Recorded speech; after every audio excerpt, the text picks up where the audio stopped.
It's May 7th, 2000. The I Love You virus starts in the Philippines and spreads quickly throughout the world. An earthquake of magnitude 6.5 strikes in Banggai Islands, Indonesia, killing 54 people. A rare conjunction occurs on the new moon.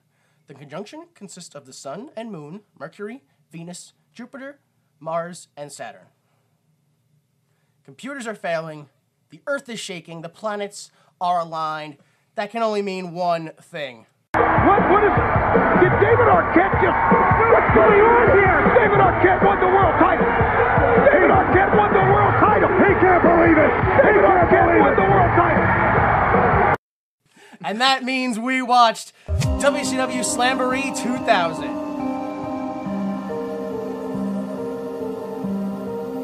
They irritate the irritated, flex perplexities, poise puzzles, magnify mysteries, impose inquiries, and coagulate quandaries. But more importantly, they ask one question. Why would you make this?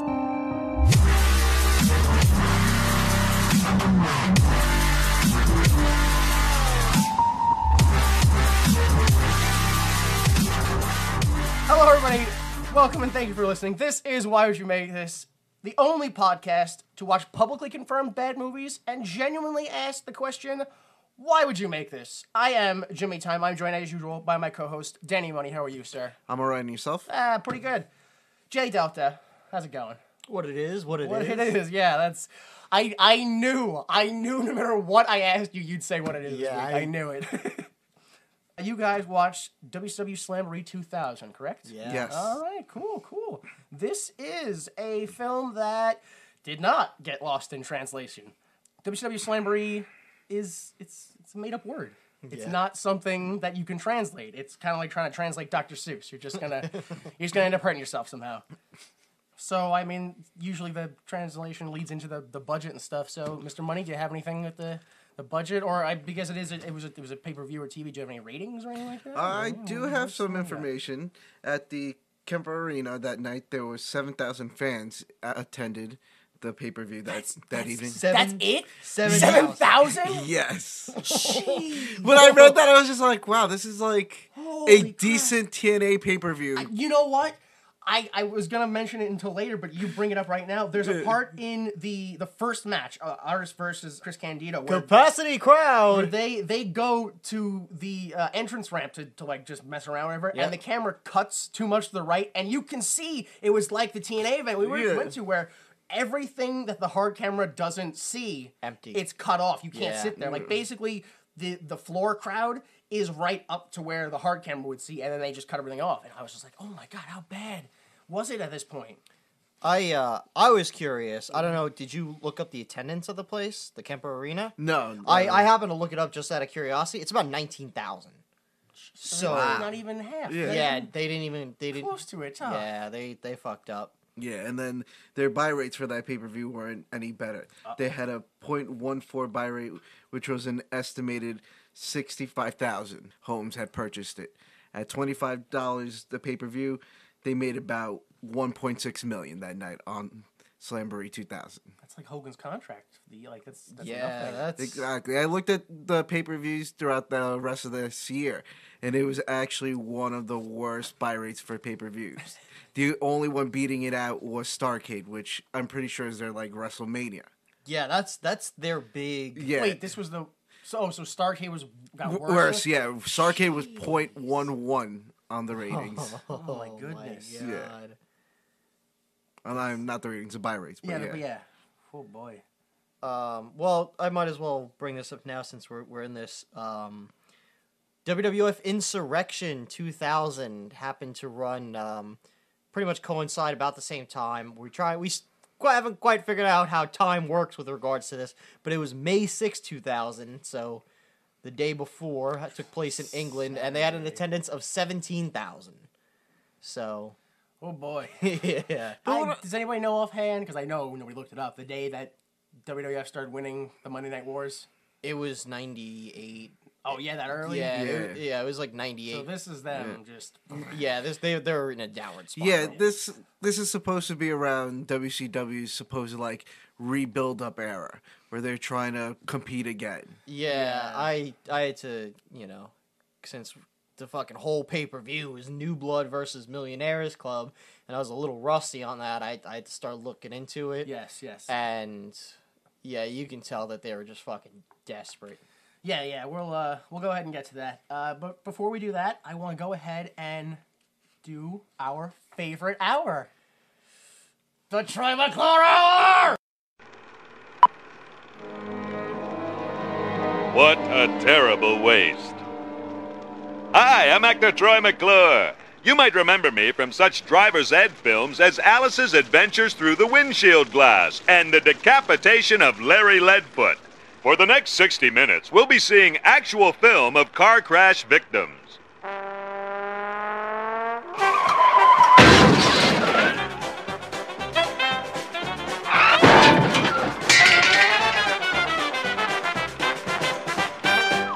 This is going to be a long one. Yeah, it's not actually. I'm only going to do the 3 people involved in the main event. Oh, I'm not going to do everybody. Thank you, Jesus. Yeah, no, only the people in the advertising main event. right. So, but little information about him, too.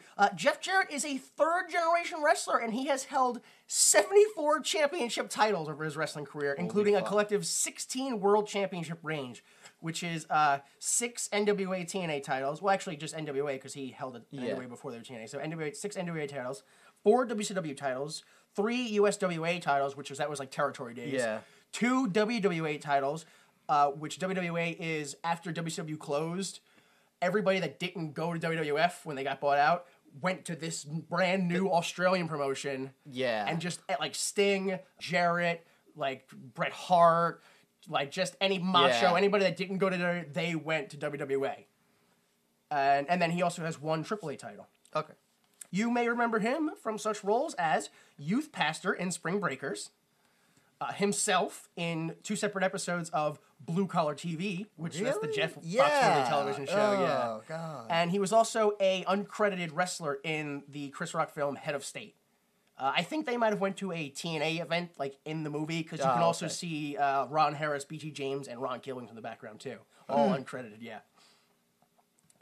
David Arquette has only won the WCW World title. No other wrestling accomplishments. You remember him from such roles as Johnny Queefer in the 2001 television series Son of the Beach. I didn't even know he was in that show. Yeah, just for a couple episodes, yeah.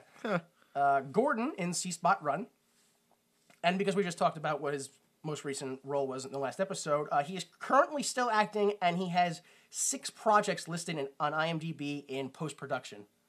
I'm surprised he's still acting. He's real busy this year. Good for him then. Yeah, that's what I said. Because I felt like he just like disappeared. Yeah, no, For a long he's time. voiceover. So, voiceover work, I guess, mostly. All right, and lastly, DDP, Diamond Dallas Page, is a renowned fitness expert and has won a collective 13 wrestling championships, including 3 WCW heavyweight title reigns.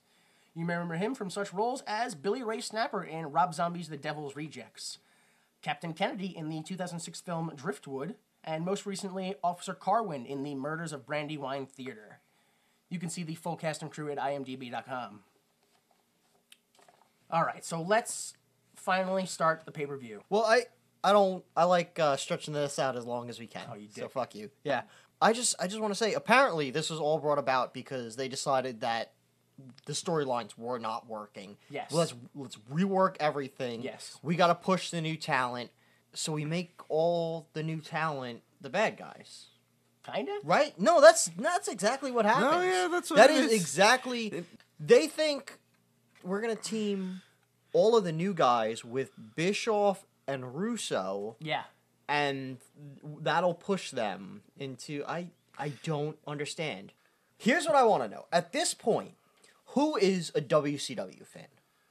Like, who is just not like, I understand you're a wrestling fan. Like, I just like wrestling. I watch WCW. I watch WWF. Great. Who's the guy or woman, right? We don't discriminate here. who is like, fuck WWF. It's garbage. It's not entertaining. I only watch WCW because it's the best. Who? Can't imagine who. You know who it is? It's the same people who are like, I'm not buying an iPod. I'm going to get a Zune because fuck you, Apple. Like, What? It's funny. Who watches it? My one cousin who ended up moving to Florida watches WCW. Like, it was... And I always found it weird, because I never watched WCW growing up. I only watched WWF. Yeah. And so, like, whenever he watched wrestling with me, it was WWF. Yeah. So when I went to go visit him and he was watching WCW and he was all up on WCW, I'm like, I have no idea what's going on or who any of these people are. Yeah. But sure, kid, if this is what you enjoy, then. Yeah, I mean, I'd like to presume it was just the people who were really big wrestling fans who were like, well, there's other wrestling on TV. I might as well also watch it. What? Yeah, but like I watched it.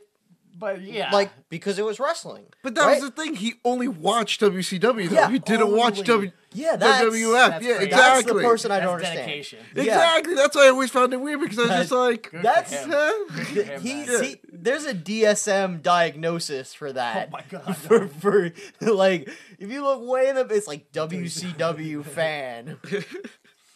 Oh my goodness. All right, we're pretty deep into this podcast. Let's go ahead and finally start the show. Yeah, might as well.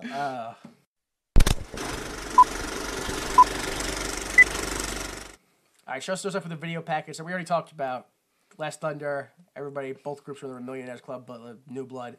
Let's have an overtop battle royal. Whoever wins gets a shot at Great American Bash at the title. Macho clears house. Also, we see Flair use a bat against Shane Douglas, who is the face, by the way, but they're getting the shot, whatever. Show starts, we see a bus arrive in the Millionaires Club exit, and then we see the New Bloods watching on a television from their locker. Yeah. I don't know if you guys noticed, there's no fucking way Vampiro's watching the television. No, he's sitting no. in the corner, Yeah. just like he's like, no, There's I gotta no look. way. That guy has no idea what's going on. All right, another video package runs down the actual card of the match. This is confusing. I don't really know specifically what's happening, because the video package doesn't do a good job of explaining it. So what I think the card is Ric Flair versus Shane Douglas. If Flair wins, Flair gets Russo for 5 minutes. Yeah. Vampiro versus Sting in a graveyard match. Who knows? Kidman versus Hulk, and Bischoff's just going to be a special guest referee. I don't know. Hulk or Terry? Or back to Hogan? I think it's going to be Hulk. Although it's supposed to be Terry. This is... Oh, man. Oh, man. And then finally, the cage match with Paige and Jarrett and Arquette for the WCW title. All right, so finally, Pyro and Ballyhoo. Western Union presents WCW Slamboree 2000. Shivani welcomes us with Scott Hudson and Mark Madden, and they are live from Kansas City, Missouri. And I am confused, because shouldn't Kansas City be in Kansas? I don't know. I think WCW has transcended time and space, right? No, there's two Kansas Cities. There's two Kansas. I fell for that same trap before. Capacity crowd of Yeah, 7,000 and kinda, 19,000 yeah. arena. They also mentioned that Mike Tenay is there at ringside with them, but we don't see him until the main event. Yeah. All right, so real quick, recap. Here we are, the new WCW, right? This is it. Rules are lax. We got these two hot factions. We got the New Blood. We got the Millionaires Club. They hate each other. They're fucking going toe to toe. You're doing a really good Scott Hudson right now, I can tell Yeah, you. and let's go to the first match. Chris Candido versus the Artist. Two New Blood guys. What the fuck? What the fuck? It's two new. Really, we open with New Blood versus New Blood. Is the Artist New Blood? Yeah, He is? they're both technically part. Yeah, they mentioned that they're both New Blood they competing actually against each open up other. and they're like, both these men New Blood and blah blah blah. But before we get doesn't too even far make any into the sense. first match, now what exactly are the rules in WCW? Well, they just recently changed because of Russo, so all the rules now relaxed. Yeah, and I don't know because of that. Okay, because at this point, as I was watching, I was like, pretty much WCW has the same rules as ECW at this point. Anything goes. That's kind of what it was, because they were on the outskirts of, they're losing everything, so they're like, shit, whatever. Anything goes, do whatever you want, everything's crazy. so But it ruined it. The idea is when Russo and Bischoff take over and they do the whole all titles vacated, blah blah blah. They're like, this is the new WCW. It's not going to be strict. By the book. Rules are going to be more lax. It's not gonna be a grandpa's wrestling anymore. Yeah. None of those old guys. None of those headlocks for 10 minutes. So they're trying to appeal to like the hardcore, the WCW crowd. They're definitely trying to appeal hardcore to the 18-24 demographic. Like, that's their bread and butter right now, and they are trying to go for it. They're fucking full on. Yeah. And they try to do it right off the bat. So Chris Candido versus the Artist with a Cruiserweight title match. Do you guys are going to play this game all night? Do you guys know why this match is happening? Because what had happened was, You're pretty close so far, actually. You're already pretty spot on. I personally think the only reason the match happened was so that they had some way to get to the end where Paisley takes off, what's her face's dress. Could have been. which was... Yeah, we'll get to it. Yeah. At the last pay-per-view, there was a 6-way for the Cruiserweight title, which I mentioned this week. Yeah. And it ended with a debuting Tammy distracting the Artist and allowing Chris Candido to get the win and the title. Okay. So here is the payoff. Enter Cruiserweight champion Chris Candido with Tammy, followed by the Artist with Paisley. Sharmell. Charmel, who Booker T's wife. Blah, blah, blah, yeah. I'm not going to go through the whole match, so just there's a lot of... I thought it was an alright match. Yeah, it was alright. Yeah, it wasn't too bad. I enjoyed it. Yeah. I should point out, before the Artist comes out, once they're in the ring, Tammy threatens to strip, and Chris Candido pretends to cover her. Yeah. Kind of like the way you pretend to stop a child from running past by putting your arms out as far as possible and your legs out, so there's just no surface area to it. I don't know why. I actually ended up enjoying the Artist. Yeah? Yeah, I ended up becoming a fan of his. I thought that was the dumbest. I thought it was like... Because he didn't talk. No. And I don't remember him talking. And actually, I've seen other stuff, and apparently, like, it was basically just Paisley would go up to people and go, the Artist wants to fight you. And, like, he wouldn't talk. Right. You know what? Solid work rate in this match. Yeah, and I think maybe that's why I liked it, because he was a song. Well, the match was alright, but the Artist is a dumb... It's like... No, it's awful. It's like the Honky Tonk Man, but a worse... It's like Rockabilly. No, it's you want to know what a worse gimmick is? Is in the next match, Norman Smiley's gimmick. That is a worse gimmick. Crowd loves it. Yeah, the crowd loves it. The ending, I thought, got kind of botched by somebody. Well, actually, it definitely was botched. I shouldn't say that. It definitely was botched, because at the end, Sonny goes to hit Paisley with a chair, and she ducks, and she hits the Artist instead, and the Artist just falls, and Candido goes to pin the Artist, and the ref's like, 1, 2, and he does that jump where he's like, oh, no, it's almost 3, but... I guess the people in the back are like, that's it, they're done, and they ring the bell, and the music goes off. And then they wave it off. Yeah, and the ref's like, no, that's not it, no, that's not it! And Candido's like, all right, I get up, pile drive him, go up, diving headbutt, now I win. I was like, why didn't you just let that be the finish? Yeah, absolutely no sense. That didn't make any goddamn sense. Yeah. And then finally after the match, after Candido wins, the shit doesn't make any sense. Paisley comes in, rushes Tammy, ducks and like low blows Candido, he's down. Tammy goes to run, the Artist gets up, who was beaten, gets up, stops Tammy. Oh, they kind of look around for a second, and then they pull Tammy's dress off, which is the dumbest. I have never seen this happen before. Tammy, they removed her dress. They did magic. She was less sexy. I don't know how it happened. They took her dress off, and she had more clothes on. I don't know. Without a shadow of a doubt, Tammy's underwear was less revealing than the clothes Paisley was currently wearing. Yeah. Like, she willingly... It didn't make any sense. Plus, you saw, like, the dress she was wearing was, like, backless. Yeah. So you saw, like, the sports bra the whole time. Yeah. She fell down a lot, so you could see her granny, like, sports... I wouldn't even say granny pants. They're like, they're like sports panties. Granny sports pants. Oh, man. Oh, man. Yeah, because last pay-per-view... They did that to Paisley, so that was, like, the payback. Correct me if I'm wrong, isn't this, like, close to the time that WWF is, like, legit titties are coming out, like, Cat gets naked? And... Probably. Yeah, I don't remember I'm pretty exactly sure when, it's, but like, it's around is. this, it's within a year of this time, and yet this is, like... Yeah, I don't know whose decision that was, but it was a dumb decision. Awful. All right, we go to a break and meet the announce team. Tony Schiavone has a horrific fake tan. Oh my god. They talk up the cage match and they segue to a video package for Terry Funk and the hardcore match that'll be next. The video package is mostly just Terry Funk getting the crap kicked out of him and, oh my god, Terry Funk is still wrestling, oh man! Those fucking funk salts. Crooked. Yeah, I love them. They're just iconic now. They're not even bad. They're just, no, that's how you're supposed to. Yeah. No, you're supposed to go sideways and look like you died. Oh, man. All right. Next up is the hardcore title match, Terry Funk versus Screamin' Norman, which is how they announce him. Even though his name isn't Screamin' Norman Smiley, but Screamin' Norman and a mystery partner. Why is this match happening?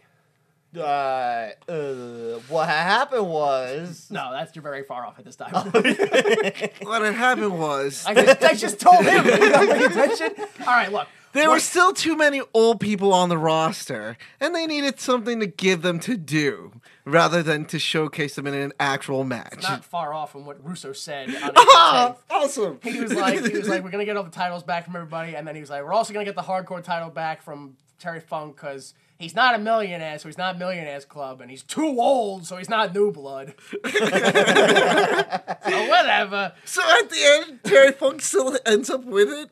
Great job right there, Vince that's how Russo. he did it, yeah. I don't know what he did. He stripped him the title, and then he just got it back, and then got it back again, and again, and again. Norman Smiley has been in the hardcore division for a while now. Yeah. And the mystery partner finally appeared the Nitro before, because it was talked about a few weeks before. This is really the only information I have on the hardcore mystery partner. The Nitro before, he wrestled in a hardcore match with Smiley against Crowbar. The mystery partner was dressed as the mascot for the Birmingham hockey team. He spent a majority of the match with his head stuck between the ropes. Yeah, All right. the commentary spent the most of the match guessing that it might be people like the Shockmaster, Abdul the Butcher, or Rosie O'Donnell. Wow. Yeah, so it's just, I don't know why he has a mystery partner, but that was what I found. Regardless, this should be a fun match.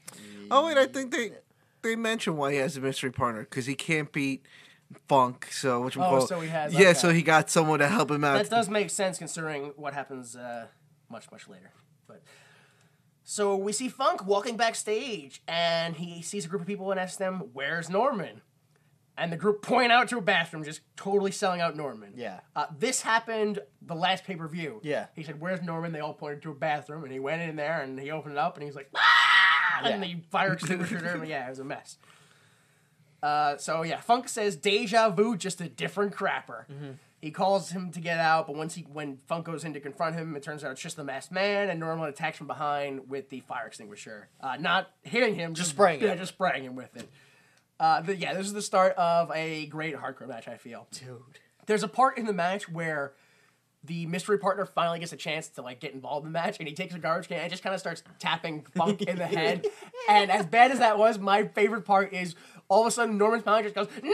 and bum rushes his mystery partner and grabs the can from him and just fucking wails Funk. Right in the face. Yeah, it was almost as if he the few taps happened and Norman was like, "You're gonna kill the match, you asshole!" Oh man. So, yeah, they go around the back from the bathroom. They go into the catering area, and you can see this old man in a tuxedo, like a butler guy, just, wandering around, just kind of, looking on. And then they get too close to him, and Norman hits Funk in the head, and the old man just goes, "Ah! Ah!" and he's watching the whole match, but once they get, a good, 10 feet away from him, He runs he off. gets hit, and then he's like, "Oh!" He gets scared, he didn't know. It was so weird, yeah. I do want to point out that usually the spot in the hardcore matches, you take the metal garbage can, you put it over the guy, you take a chair and you swing it at him. Yeah. It's supposed to be a big thing. They take the plastic garbage bin and put it over him. Yeah. Was it a chair? Yeah, take the steel chair, swing back, swing at him, and then right when you connect, instead of hitting him, the force moves down to your feet and you just slip. All right. Yeah. I was just like, oh my god, those poor bastards. How about in the hardcore match where there's a spot where the guys are fighting and the mystery partner climbs onto a whole bunch of rolled up astroturf, and then they throw cardboard boxes. Empty cardboard. They just fucking throw cardboard. No, he wasn't even aiming. Yeah, he was just flinging, and then he found a chair somewhere. Was flinging a chair. That was Funk. That was Funk. Oh, that was Funk was like, "What the fuck are you doing?" But not a steel chair, not professional. No, but just a regular chair that does not fold, like a metal legs chair. and plastic, and just starts hucking those up at the mystery partner. No, well, not really. He kind of just starts hucking them over his head towards the mystery partner, hoping they'll hit him. We should also point out that the mystery partner is decked out in full catcher's gear. Yeah. Mask, pads, all that stuff. Somewhere in the catering, Funk finally starts coming back in the match, and Norman finally starts screaming. Yeah. Yeah. It only took him 5 minutes. I know. Like halfway through the match, the commentators point out that the mystery partner he's just following the match. Yeah. And if you look, you can see he's just walking behind the match, holding the garbage can. Like, just like, sometimes he wheels it over his head, but he's like 6-10 feet away from them, so he's not going to hit anybody, but he's ready. He's ready to do it. He has to protect himself from Funk's shadow, of course. Come on. About 3/4 away through the match, Funk finally drags the mystery partner out in front of the crowd in towards the ring. Yeah. And literally he's like the mystery partner is crawling, so Funk's really dragging him in the ring. And I don't know if this is when the spot was supposed to happen or if Funk just goes, oh, fuck it. And like halfway down the entrance ramp, he just pulls like the mask and the shirt off and goes, whatever, now you're unmasked. Deal with it. He's kind of just fucking tiptoed over it, but it's Ralphus. That's their big reveal. Yeah. That is Chris Jericho's old security guard, Ralphus, big, fat, very few teeth, awful boil. Yeah. That like herniated boil. Is that what that? I don't know what that is. That's a hernia, is what that is. So Ralphus, and they even laugh about this at one point. They're like, "Oh, look at his navel. There's a bulge coming like out of his navel. Yeah. That's what a hernia looks like. A hernia from the belly button. That's your intestines are pushing through. Yeah, no, that's a hernia." And everyone's just like, "Oh, that's it." Oh, dude, it was. It's not fun. And as bad as that is, this is actually where the match itself starts to fall apart. The end of the match, where it starts to get ridiculous, is Norman goes for the big wiggle, which is kind of just kind of dance behind a bent over guy and just starts to like wiggle his hips and thrust into him. Yeah, it's very, very. He's simulating rape. Yeah, the guy that doesn't want it, and obviously. The crowd fucking loves it. But yeah, he goes for the big wiggle, and Funk grabs a chair while he's bent over and stands up and swings backward to hit Norman, but Norman grabs it and hits Funk instead. Funk's down. Yeah. Ralphus gets up and he's like, and so he's like, oh, you want to do the big wiggle? All right, go ahead and do the big wiggle. He does. Funk does the same thing, grabs the chair, nails Ralphus, right? Turns around, and Norman, I don't know why, Norman looks at Funk, then looks at Ralphus, then looks at Funk, and then goes over to Ralphus and goes, hey, Ralphus, you okay, man? and Funk's just like, all right, whap, and smacks him in the face with the chair. At this point, Smiley is like checking on Ralphus, but he's doing it in a way that he's facing Funk and basically looking at Funk come at him. He's going, hey, Ralphus, you okay? But his neck is turned a full, like, 90 degrees looking directly at Funk. Yeah. It was crazy. Which then makes me wonder, was the spot supposed to be in reverse? Was Ralphus supposed to actually be doing the wiggle first and get hit by the chair, and then Smiley's supposed to be doing it? It could have been, because then after he wails Norman with the chair, he just picks Ralph, who's down. Ralphus is down. He picks Ralphus up, wails him with the chair again.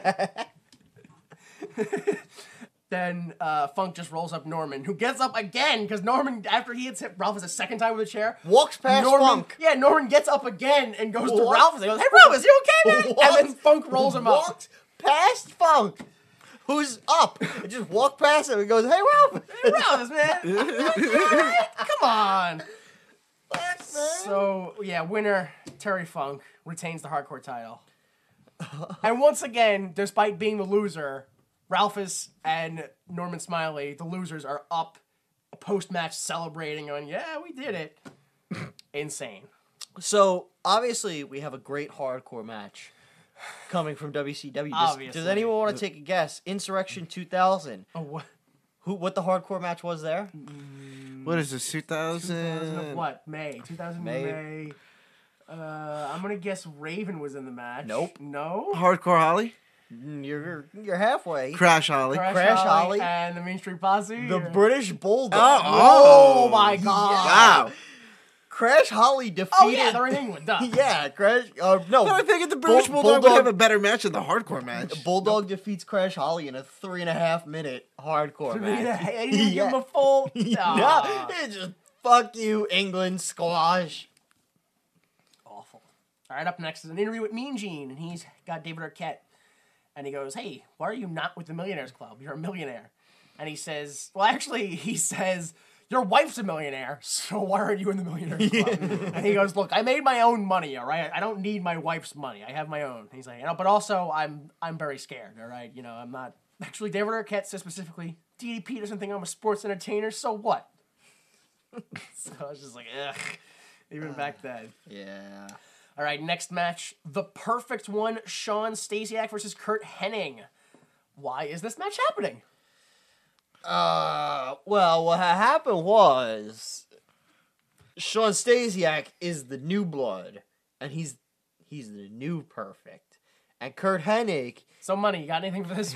Yeah, I'm going to go with WCW was like, we're going to capitalize on the fact that these are generation stars and that their fathers were really good. So let's put their sons out there and see what happens. All right, that you guys are terrible bookers. The reason this match happened, because leading up to the pay-per-view, Shawn Stasiak appeared in a series of promos where he would emulate Curt Hennig's WWF persona, Mr. Perfect. The Nitro before, I believe, he did one where he took free throws all night long, claiming he was going to break the world record for free throws. Shivani pointed out that the record was 5,221 in a 24-hour period. Oh. That's a fucking... who dude, find out who holds that record, because I really, like... Well, actually, it was funny, because during one of the takes, he was kind of shooting and went, all right, here I go. Shoot, whoosh, shoot, whoosh, shoot, doom, doom, doom, doom, doom, doom, doom, doom. And then I was just like, oh, my, he almost missed. That was the end. That was the end of it. He freaked out. Then at the end of the night, when Stasiak was supposedly going to make number 5,222, Hennig attacked him from behind and then picked up the basketball rack and threw it on him. Terrible. Yeah, so yeah, both men come out, the match starts. This is kind of just a straightforward, basic wrestling match. Yeah, it's real good. It's not. Nothing stands out, but there's nothing bad about it at all. Well, the only thing that I didn't like about it was, like Shawn Stasiak, do not enjoy his moniker of the perfect one at all. Yeah, I don't know why he had to steal his gimmicks. Well, not even the stealing the gimmick. I don't know. Just for him, it did not sound right. It just, for me, did not fit the person. All right. I don't know why, but Hennig is wearing two singlets, I notice. Yeah. So I don't know what he is. Because he's too perfect for just one. No, he's not. It's not. a WWF It's not. Yeah, he's not perfect in this match at all, because the match ends with what I feel is a very lazy catapult by Hennig. Yeah. Into a turnbuckle. Turns Stasiak around and takes a perfect plex. Or, Yeah. sorry, a fisherman's suplex. No, it's what is it? It's a fisherman's suplex, but they make the distinction. A Hennig plex. Is that the Hennig Yeah, plex? the Hennig plex. Yeah. Yes, because his is the perfect plant. Like Stasiak's fisherman's suplex is the perfect plant. But he did a Hennig plex instead. I understand it means, like, I'm Awful. going to plant you into the... But it just makes me think, like, he's going to go and get a potted plant. He's like, this is it. This is my perfect plant. It's a weed reference. Smash. Smash it over that. Yeah, because it's WCW. You have relaxed rules. You're allowed to smash potted plants over people's heads. Not if you're right now. Oh, wait, that's WWF. Yeah. All right, we go to a promo. Russo, Steiner, Kimberly, Bischoff, and Elizabeth are in the locker room. Russo, after saying something else, I don't know, says, all right, Scott, let's go. And he puts his hand on his bicep to go, come on, let's go, Scott. Scott says, don't touch me, to Russo. Actually, there's a terrible Scott Steiner. Don't touch me! That's a little better. Yeah. If I had to describe Kimberly in one word that was offensive, but also censor-friendly, it would be milky.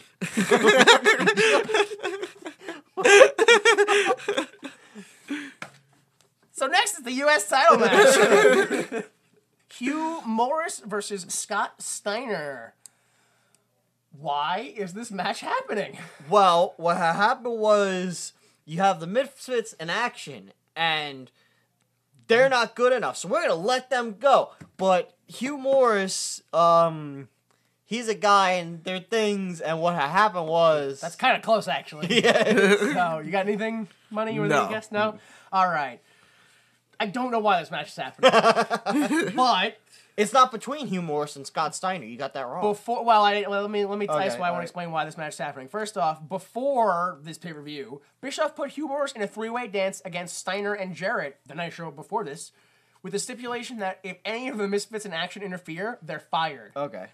Despite only coming down once the match was over to celebrate with their leader, he fired all three members of the Misfits in action, except for Hugh Morris. I don't know why Steiner is defending his title against Hugh Morris. I couldn't find a reason as to why, but he is. When Hugh Morris enters for his match, Hennig's still leaving. you can still see Hennig. Yeah, that's the best. I was like, oh. You see the Misfits in action in the crowd, and we get a promo by Hugh Morris. He says Hugh Morris is his slave name. Holy shit. It was a brain fart by Bischoff to make him look stupid. You're gonna call him by his real name, Hugh G. Rection, or Captain Rection for short. Dude. Was Major Guns around at this point? I don't know. I can't imagine Team Canada showing up after this. So Yeah. I want to say, yeah, she already left. Dude, when I was a young teenage boy, Tylene Buck, good God. So many nakedness. Because she left wrestling for porn. Yeah. A quick question for Captain Rection. Why would you make yourself a captain in your own fake army? I swear, I thought he was General Rection. Yeah, I guess eventually... Does he later realize? He's like, wait, there's nobody above me, so I could just... Well, I don't know what the wrestler's name is. Like, it might have been Lash LaRue, it might have been another guy, but there was a member of the Misfits in Action whose name was Private Stash, like a region, Private Stash, and he quit. I don't know if he quit, but he got upset and made it, like, his business that he thought his ranking was too low. And he wanted to be, like, upgraded to, like, Captain Stash. All right. Oh my God. Fucking idiot. That means you don't get the joke, and you're a fucking egomaniac.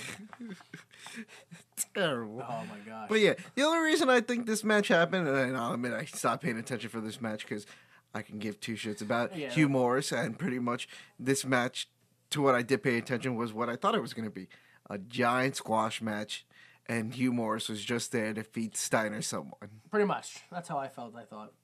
Oh, okay. Just fuck you, because I looked this up, right? Shortly after being released, WCW, they reappeared under different names. There was General Hugh G. Rection, Guerrero was Lieutenant Loco, Lash LaRue was Corporal Cajun, Van Hammer as Major Stash. He got promoted.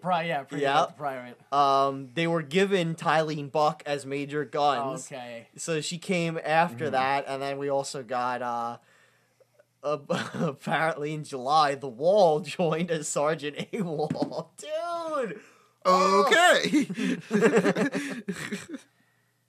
Yikes. Oh, wait, so then that was Van Hammer in the Misfits in Action. Yeah. I thought that was The Wall. Sorry, he's not on this card then. I was going to point him out, but that's not him. Never mind. Okay. Oh, man. So Hugh Morris ditches his slave name. He's no longer Cassius Clay. He's now Hugh G. Rection. Captain Rection, yes. Steiner's music hits, and it's a version that I'm not used to. And then Medeja and Shakira, his two ladies, come out. Yeah. Like a good few feet ahead of him. So I just go, I guess they're the champs, and they're going to defend the title? Like, I didn't know what was going on for a second. It's like DBZ, they got to do a dance, and then when they fuse together, you guys got Steiner. Steiner is two hoochie mamas. Oh, my goodness. So, yeah, he comes out and finally gets to the ring. Match starts. Like you said, pretty much kind of just a squash match. He just kind of kicks the shit out of him. Steiner exits the ring a lot to just point at specific fans and be like, fuck you, you fan specifically. I feel like there was one fat guy on the right side of the entrance ramp. Yeah, who just like, everybody yelled at. Yeah, I was like, at the end, I was like, that's gotta be like Buff Bagwell's dad or something. Like, that's gotta be somebody. I'm glad you noticed it too. Yeah. And I think Steiner was only really yelling at the crowd so then WCW can really push along the angle of, yeah, this is a really bad guy. He doesn't care who he fights with. Yeah, probably. Crowd loved him, though. Crowd loved Scott Steiner. Did he? Did they? I mean, he was... the hoochie mamas. Yeah. Could've been hoochie mamas. Yeah, the match ends with a kind of long, weird sequence where Rection goes up for a moonsault. The girls come in, like, into the ring to go, no, don't do the moonsault. He does the moonsault anyway. Steiner tries to roll out of the way, catches a top rope Pele kick to the back of the noggin. Right in the back of the head. Yeah. And it's funny, like, because he rolls out of the way, so the move's not supposed to connect. Yeah. So he should just get up and go, yeah, he didn't hit me with the move, but he kicked him in the back of the head, and Steiner gets up like, yeah, I'm fine. I'm totally fine. Which to me goes, you definitely really got kicked in the back of the head because you just forgot what like wrestling is. See, but you know what? In the end, that's Skyner's fucking fault, dude. No, I know, but Because if he was any smarter of a wrestler, he would have known on that he should have rolled towards the ring That's post what it rather was, than yeah. roll the other way around. well, yeah. I'm not gonna tell Steiner that, but I'll tell him that. I'm glad you did. Steiner, fuck you, dude. Wrong. All right, you might regret that when you hear what he's doing now. Hear that, Scott Steiner? Danny Money's calling you out. This is gonna be a good card we're gonna put on. I gotta find somebody to fight. Yeah, after he gets him from that head kick, puts him in the Steiner recliner. Winner by submission. Retains U.S. title Scott Steiner. All right, let's bring this up now. How do submissions work in WCW? Like, in WWF, I know either, you tap out, Yeah. or there's the, like, yes, I give up, or I give up. Verbal agreement. Yeah, the verbal, or, they just pass out. Yeah, the ref can't checks if continue, he's not there. right? Yeah. I don't understand how it works, because in the two matches that end with submission, spoiler alert for the total packages Well, match. we didn't say, you just said it, well, you didn't have to spoil that. Yeah, well, yeah, I did. Spoiler alert for the total packages match.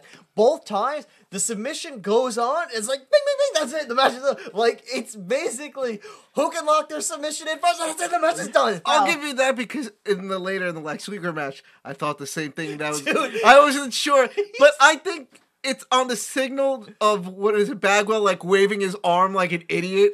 I think that's the signal that I'm done. But if the total package has you up on his shoulder and is jumping up and down, you can't not wave your arm like an idiot. ref's an idiot. What do you want from him? Your whole body is being waved. And what about this?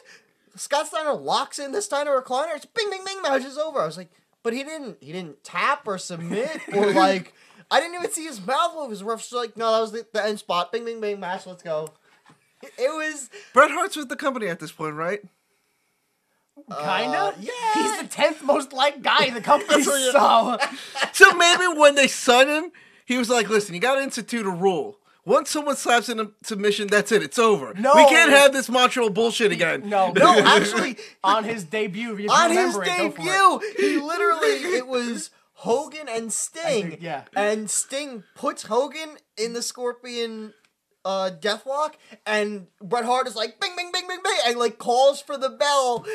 No, that's not what happened. But It's basically what no, happened. it's the opposite of that, but it is. It was Sting went for the Scorpion Deathlock, and Nick Patrick was supposed to ring the bell right away, but rumors have it that Hogan paid him off, so he waited a few seconds before he rang the bell, just like instead of it just being like screwed. So then Bret Hart came out and was like, I'm not going to let the match end that way, but he didn't get screwed because he waited a couple seconds. So Bret Hart just looked like an idiot. And then, actually what happened was Sting put on the Scorpion Deathlock, and instead of going, bing, bing, bing, oh, screw job, he put it on. All right, bing, bing, bing. And then Bret Hart goes, no, I'm not going to let a screw job like that happen. So he just went a fucking heel, coming out in favor of heel Hogan. It was so bad. It was the worst. And that was 99. That was a year ago. Yeah, so Bret Hart had nothing to do with this, unfortunately. Anyway, the Scott Steiner match is technically not over yet, because Scott Steiner throws the ref out of the ring and puts the recliner back on general erection. The Misfits in action jump the rail, and luckily, seconds before they jumped the rail, R&B security started running down to the ring. Yeah, they're already there. So they stop them before they can even get to the entrance ramp, which is bad because they're in the first row. While they're stopping them, Booker T comes out and gives an axe kick to Steiner. They had been feuding beforehand. I don't know why, but they had been. And Booker T was supposed to be in this match, but some sort of injury prevented him from competing. I couldn't find any list of an injury in the history of Nitros, and he didn't look injured to me. No. So I don't know why he was listed as injury. I noticed during this WCW pay-per-view a distinct lack of diversity. Okay, well, That's kind of funny that you say that. Chavo. He wasn't, no, he was in the crowd. But Prince Iaukea, he's something. He's actually Hawaiian. Yeah. Yeah, tan, but not black. So There's a difference. So I was like, wow, there's like no diversity in WCW. And I ended up looking into it. Apparently, a whole bunch of wrestlers got together and ended up bringing a lawsuit against WCW because, basically saying, like, we weren't pushed because we're not white. And immediately after that is when Booker T wins the WCW title. Ironically enough, I guarantee you that it was the Luchadors that brought that lawsuit forward. I guarantee you it probably was, but at the same time, what do you expect when the roster one day goes from, let's say, 30 guys to over 300 guys, and you only have 2 hours to showcase them? If I had to for real legit guess every black person that's ever been in WCW, you got Booker T, you got Stevie Ray, you got Vincent. Yep. Okay, that's more than I thought. Ice Train. You got, we didn't get to this yet, but later on, Ahmed Johnson comes in as Big T. Yeah. Okay. Ernest. Oh! Ron. Yeah, Ron Killing. No, no, not Ron Killing. Farouk. Oh, Ron Simmons. Ron Simmons. Jesus Christ, yes. Ernest the Cat Miller. Yep. Screaming Norman Smiley. Yeah. Screaming Norman, that's right. He's black. Okay. So that's 9, I think. Yeah. And then I don't know how many this is, but at one point, Master P and his whole rap group came into WCW. But they left once that was done, so I don't know if that should count, kind of. Oh, and also Dennis Rodman. You've had Dennis Rodman, Karl Malone. You've had some other people like that, yeah. So, but yeah, the fact that it's like less than 20 in the history of WCW. That's not I good. mean, they are a Southern-based company. That's why I'm saying maybe that's why Booker T wasn't on the show now. Norman Smiley was already on the show. You can't have 2 black people on the same show without chaos happening. We had our black quota. We're fine. Terrible. Do you guys know what Booker T's original WCW gimmick was? If you say it was like fucking Soft Shoe Jimmy or something like that. No, it's worse than that. No, wasn't it like semi-racist or something like that? I think the word semi shouldn't be applied here. What was it? I don't remember what the other name was. It was like Cole and Kane, who came out in like tattered pants and chains with white plantation owner Tennessee Lee. Really? He wasn't called Tennessee Lee back then. I think it was Buddy Lee Parker. That was it. Yeah. Colonel Robert Lee Parker. Yeah, it was really, really fucked up. I can't believe like that he agreed to it. Like that alone, Booker T, as any success Booker T has achieved in his career, he deserves more. He deserves more for dealing with that fucking shit. Holy shit. That's horrific. That's horrifying. Here's the thing though. I guarantee in a Southern company, if you made that a gimmick today, the fans would be like, there's nothing wrong with that. There's like, I don't see that.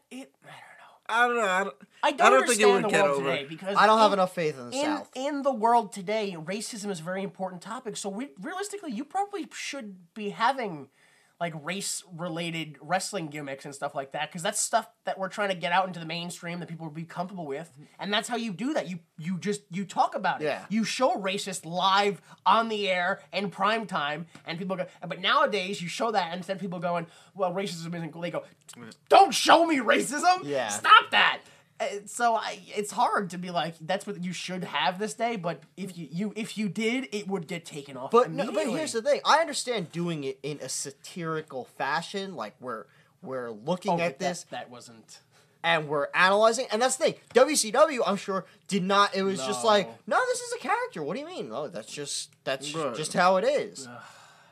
Terrible. Well, that's probably, now that I think about it, probably when Bill Watts was the chairman of WCW. So I'm not surprised that gimmick got through. Because Bill Watts was apparently very racist. So. Oh, well, good. Well, not good, but... Yeah, I mean, to be fair, looking at the card for Insurrection, there's not much diversity there. No? No. What do you... I mean, you get, like, The Rock. All right. Right, Samoan. Half. Devon. Oh, all right. You get Perry Saturn, who's... Person's white. Person is very white. He's tan. Yeah, but he's still Caucasian. But he's tan. Exactly. If anything, now that we think about it, I think WCW might have had more black wrestlers in their history than WWF, if you think about it. No, I don't know. All right, that's not. We'll say that for another time. That's not what it's about. It may be true now that I think about it. You might be spot on. Yeah. Because I'm thinking Ahmed Johnson, Coco Beware, and Junkyard Dog and Jacqueline, and that's all I can. And think Farouk. Farouk, yeah. Oh well, if Farouk, then the whole Nation of Domination. That's right. Yeah, they're the whole Owen Hart and Mark Henry. Oh, white guy. Listen, Immediately. in Canada, that's considered black. What? Black hearts are considered black people? I don't understand. Exactly. So next is an interview with Chris Kanyon. Chris Kanyon and Mean Gene. Mean Gene asks Kanyon, you backpage over the New Blood. And tonight you have to face New Blood member Mike Awesome. Kanyon says Page is like his own brother and blood is thicker than water. Which I don't... What? So is the New Blood Yeah, the New Blood. thicker than the not real blood between you and Paige? Or is the fake blood thicker than The new blood. water between you and the new... I don't know. Go fuck yourself, Canyon. Go fuck yourself. He says you don't get ahead by kissing ass. You get ahead by kicking it. And tonight he's going to show Mike Awesome nobody is better than Kanyon. So Chris Champagne Kanyon versus Mike Awesome is next. All right, so why is this match happening? Because Mike Awesome is part of the New Blood and was like, fuck you, I'm gonna do things and hurt stuff because I'm Mike Awesome. And then Kanyon and DDP were like, nah. That's spot on. That's exactly why this match is happening. This match is happening because Kanyon is friends with DDP and Mike Awesome is the New Blood's big guy and DDP and the New Blood don't like each other. Yeah. That's why this match is happening. You are spot on with why this match is happening. Very good guess too, because before the match, they show a video package of Mike Awesome and his powerbomb. Nothing about why, they're just hey, you know Mike Awesome has a powerbomb, right? Yeah. The whole thing, the whole video package, actually, the whole match, the whole video package, they talk about how Mike Awesome is like, I got the best powerbomb in the business, better than Kevin Nash's. I have the best. Now let's have a match with Chris Kanyon. He's clearly feuding with Kevin Nash. Months later, the Nitro before, he powerbombed Hulk Hogan through a table. Yeah. And then Nash came out to save Hulk Hogan. Yep.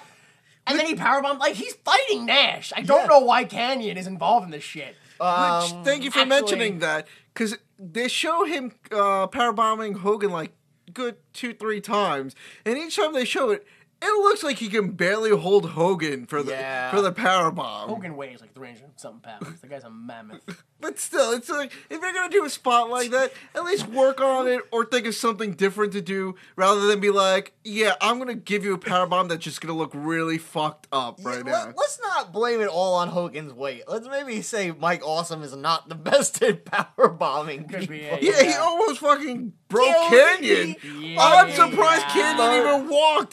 The powerbomb that Awesome does to Kanyon, that's the powerbomb that Nash did to the Giant. Yes. You jumped to the end of that, but yeah. Hey, you jump to the end of the match, we'll go to the end of the match. The only thing I have to say is it kind of sucks because the bell rings and something happens in the crowd because you immediately see everyone in the crowd look to their right. Oh, really? Deeper into the crowd, not paying attention to the match. Yeah.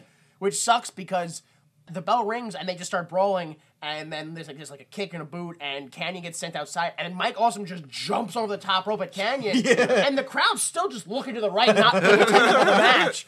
So I was just like, oh, you poor bastard, you killed yourself for no reason. More hardcore than the hardcore match? A little bit, yes, because the end of the match is after a reverse powerbomb and a clothesline, Mike Awesome hits the powerbomb. Yep. And that's when he drops Kanyon right on his fucking neck. It was gross. His neck, it looked like it was his face, and his neck just bent with it. Oh, I don't know. It looked like he kind of just dropped him. And you actually see, if you see, he drops him on his fucking neck, which that's his finisher. Yeah. So boom, and then you walk away, but he drops him on his neck and goes, oh shit, I dropped him on his neck, and stomps him to go, are you alive? And then Kanyon sells the stomps and goes, oh my god, thank you. Holy shit. And then goes back to, yeah, I'm the best. I didn't murder anybody. Only himself in the future. Hits his finisher. Yes. And then he goes outside. Yeah. And then he doesn't go for the pin. Hits his finisher. You think he'd go for the pin. Yep. Doesn't. He goes outside, pulls up the padding outside of the ring.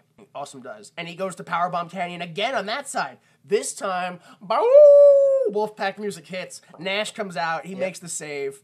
Clotheslines Awesome into the ring. New Blood comes out, attacks Nash. The ref calls for the bell. Yeah. Yeah, that's what I found the weirdest thing. Nash interferes. Yeah, Nash perfectly fine. Comes out, clotheslines Awesome into the ring. Awesome gets up, he kicks Awesome. New Blood comes out. They get into the ring, start beating up Nash.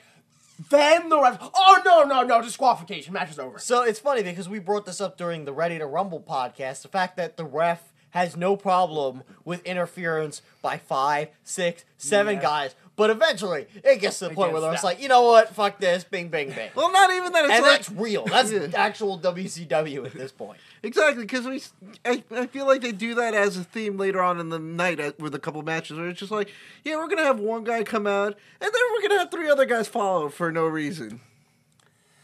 So Nash knocks out a few of the New Blood, but gets overwhelmed. The Millionaires Club comes out and evens the odds. Then R&B Security, which by the way stands for Russo and Bischoff Security. Yep. They come out. They take on the Millionaires Club while the New Blood slinks out. Canyon's music hits, so I guess Canyon's the winner. Winner by something, Canyon. Well, because Kevin Nash clotheslined Mike Awesome, and the ref called for the bell, and because Mike Awesome was the last person in the ring when the bell rung, he technically lost. WCW rules, son. Well, that doesn't matter, because as Shivani explains, the story isn't who won or lost. Oh, okay. But that the Millionaires Club came together as a force to fight off the New Blood. Why have a fucking match then? Why not just do a promo? Like, even though, like, if that's the story, you just showed us at the beginning of the pay-per-view, that happened last Wednesday. Yeah, it's fine. You had a returning Macho, like, that was when they all came together. Where the fuck is Mach? That's... You know what's ironic is we're saying the same thing for both the Ready to Rumble and this pay-per-view. Where the fuck is Macho Man? I saw him at the beginning. Like, you showed me... and then he's just gone? Oh my God. What a theme. Where's Macho? All right. Up next is the Control of Liz match, I guess. I assume that's what it's about. The Total Package versus Buff Bagwell. Why is this match happening? Well, what happened was there was a match at some point previously that Russo won, and then he had control of Elizabeth, and she became his slave, and now the Total Package wants her back? Yeah, I don't know. This storyline's been going on for a couple of months now. Really? Like, even before Russo re-debuted, it was like, we're changing everything. So I don't really know why it started, but basically Russo was like, all right, fine, you're with Liz. I'll never be able to be with Liz. I'll never be able to have sex with Liz or whatever, whatever the innuendos he used for that, basically. Yeah. But he's like, but Liz works for WCW. I own WCW, so I own her contract. He doesn't own WCW, but he's in charge of it. So I own Liz. So basically he's just like, that contractual obligation thing, kind of like when Michaels and JBL, or I'm sure they've done it other times, but that was the most recent one. And basically what happened was Elizabeth was like, yeah, no, I still don't care. And Russo was like, whatever, I'll just have my R&B security kidnap you. And that's why Luger's trying to get her back. And Russo keeps putting her like on leashes and stuff. Yeah. Like, it's just bad. So yeah, I am slightly confused because the video package that they show before the match just suddenly ends with a Liz Russo promo. So I'm like, wait, is this part of the video package? But no, it's not. And Russo's like, what are you wearing, Liz? Didn't you used to wear that with him? It looks like a tablecloth. It does look like a tablecloth. Yeah. Actually, it doesn't look like a tablecloth. It looks like a doily that goes on top of the tablecloth. He says, go change, the bastard. And he has a surprise for her. Not a good surprise, I presume. Probably a bad one. Sex surprise? His penis? It must be if you both thought of it. All right, out comes the Total Package. In September of '99, Lex Luger did a promo where he appeared in a casket and his ghost rose up from the casket to state that Lex Luger was now dead. and long live the total package. Well, side note for the total package, on one of Austin's podcasts, Eric Bischoff was on there, and he had mentioned that he completely saw nothing in Lex Luger as a talent, and that the only reason he hired Lex Luger to WCW was as a favor for one of the wrestlers. And that even in the interview when he hired Luger, he told Luger straight out, he's like, listen, I see nothing in you. I'm just giving you a job because a friend asked me to do it. Outside of that, there's nothing for you here, really. Wow. Fucking brutally honest. So the total package comes out, and Scott Hudson says he gets kind of excited when Lex Luger poses. Well, not Lex Luger, the total package. Yeah, Lex Luger's dead. Or Flexi Lexi, I guess you can call him. Or my dad used to call him Flex Loser. 6'4", 270, 4% body fat. His entrance is not as impressive when someone doesn't pull his clothes off for him. Yeah. He just kind of looks like a sad man when he has to take his own clothes off. Maybe he really is sad. Enter Buff Bagwell. It's weird because, like, in 99, he was kind of being groomed to be the next top guy, and now he's definitely nowhere near that spot. Yeah, I don't understand Buff Bagwell at all. I don't understand his character, his gimmick, I don't know. Which is funny that you say that they were trying to build him up, because on the WWE Network, when they show the Slamboree 2000, like, his face is, like, the face that they show. He's the face for Slamboree. Yeah, which I was just like, I find it really weird that he's the face for the pay-per-view, but yet he's so low down, because I was always taught to believe that if you're the face of the pay-per-view, you're a main event. Or you're at least, one of the big matches happening that night. Just to give you a reminder, I mean, it was kind of a year ago, but a reminder of how racist WCW is. Somewhere in 99, I want to say June, July, Buff Bagwell was feuding with Booker T. And in order to taunt him, he came out on Thunder dressed in blackface. Oh! That'll do it. Yeah. That'll do it. So I don't know why he's in the poster of anything, but he is. Yes. The match starts roughly as you presume with a pose down. I don't like Lex Luger. So until Buff Bagwell uses the ropes about a quarter way through the match, I forget that he's the heel in the match. Look, I don't understand who the heel or face is in any of these matches. You know what it is? I don't know if it's because we're not from that time era, so we don't know what the storylines are, or are familiar enough with the exact storylines, but it seems to me that all the guys on the card that they're like, these are the good guys, you go, those guys have been heels their whole career before and since this point, so I don't know why they're faces. And the opposite is the same. Like, all the guys that are heels are faces, and all the guys that are faces, you go, I don't like these people. Why are they the faces? Ric Flair, Lex Luger, Flair's right, but all these guys are just like, I don't understand how you're Hogan, face. Why? What? Yeah. Yeah, and then I find, you are right, throughout the whole pay-per-view, there is, like, a weird not knowing who's face, who's heel. And I feel like the New Blood should have been face, but for some reason they're heel. No, that's absolutely the New Blood, without a doubt, because the whole idea was we want to push new talent. Yeah. So New Blood should have been the faces. Yeah. And the whole Russo and Bischoff teaming with the New Blood makes no sense. The fact that the faces are called the Millionaires Club. Who the fuck cheers? Who's like, yeah, I love millionaires? What? No, you're not supposed to love millionaires. You're supposed to be like, you motherfucker. I don't know. That kind of makes sense to me.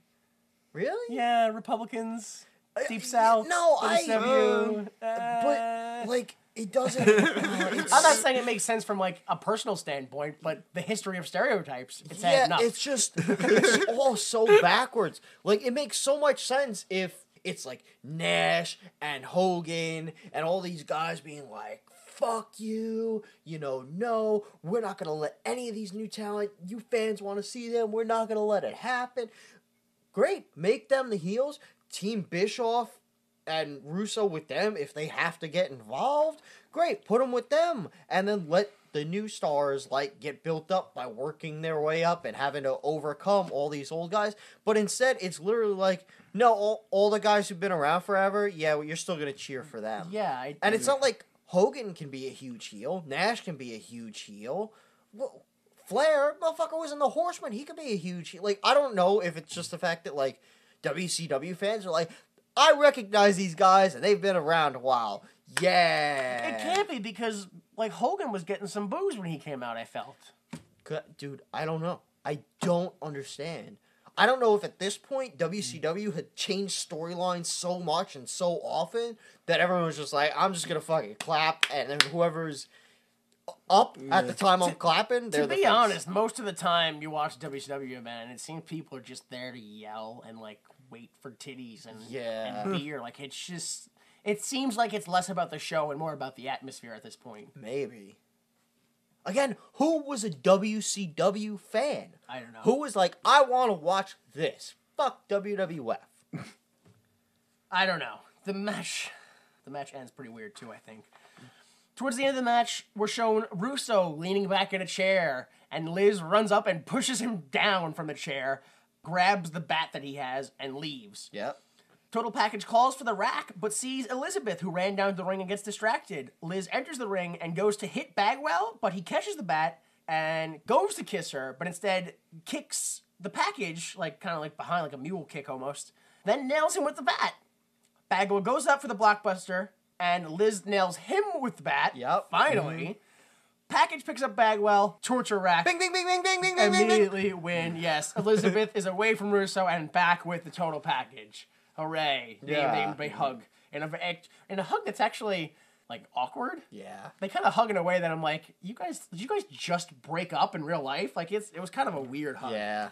If Luger walks away with Elizabeth now, why do they show later when Russo's running away from Nash? What do you mean? He doesn't walk away. Because after the match, Chuck Palumbo comes out. Oh, that's right, yeah. Power plant wrestler from WCW. He blindsides the Total Package and Liz with a crowbar. Yeah. Now, mind you, when Chuck Palumbo comes out, he is in full Total Package attire. Yes. He's wearing the same exact attire as the Total Package. Yes, he is.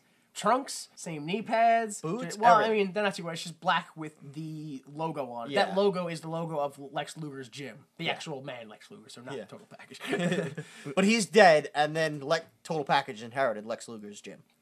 Oh, that's right. It was so left to him in the it's- will. Yeah, copyright law, something like that. Palumbo struggles, but eventually puts the package in the rack. Yeah. And Bagwell picks up Liz and takes her into the back. So they got Liz back away from Luger again. Interview with the franchise. All right. Mean Gene Okerlund and Shane Douglas. No, it's the franchise. Get it right, Mean Gene. Yeah. Oh, okay. Franchise Shane Douglas. It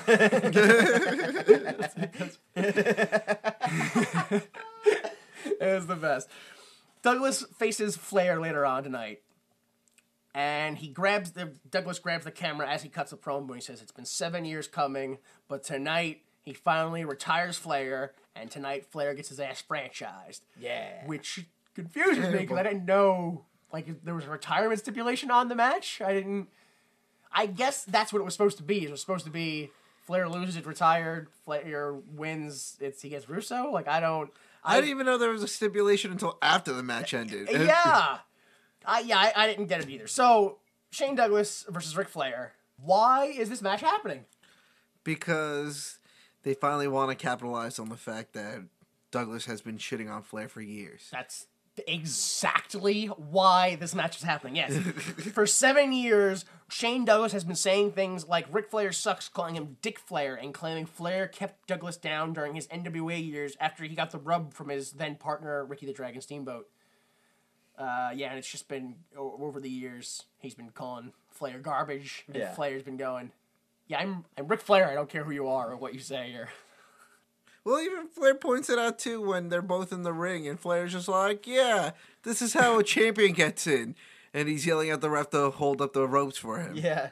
When they get into the ring, Douglas grabs the mic and he says they get to see Flair become retired by a better wrestler and there's nothing they can do about it. Mm-hmm. Flair enters with a black t-shirt and slacks.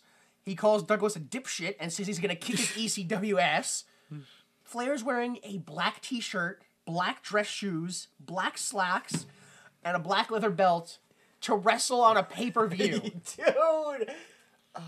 Shivani tries to explain it by saying that Flair has been wrestling in street clothes ever since this started because all his fights with the New Blood are street fights.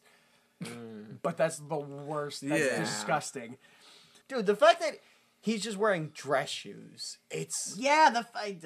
I really feel like it was one of those things where he missed his flight. He was running late into like, your match is on now. And he was like, well, fuck it. I guess I'll just take off my jacket and go out there. I don't think that was it. I mentioned this to you briefly, Jim and Tom. I think at this point, fucking at least half the roster is just phoning it in. Like, half the roster in their matches and everything they do, they're just like, it's a check. This comes up later, but at the end of the Sting match, he looks depressed. Yeah. He looks sad. Same thing with Terry Funk. When he leaves his match, he just walks out and Norman's like dancing there and he's kind of like, well, that was my job. Oh, well. It's like, I watched some of the matches and you watch the guys and it's like, they don't have emotion on, like, they're just doing moves and just doing things. They're not like, there's no connection with them in the crowd.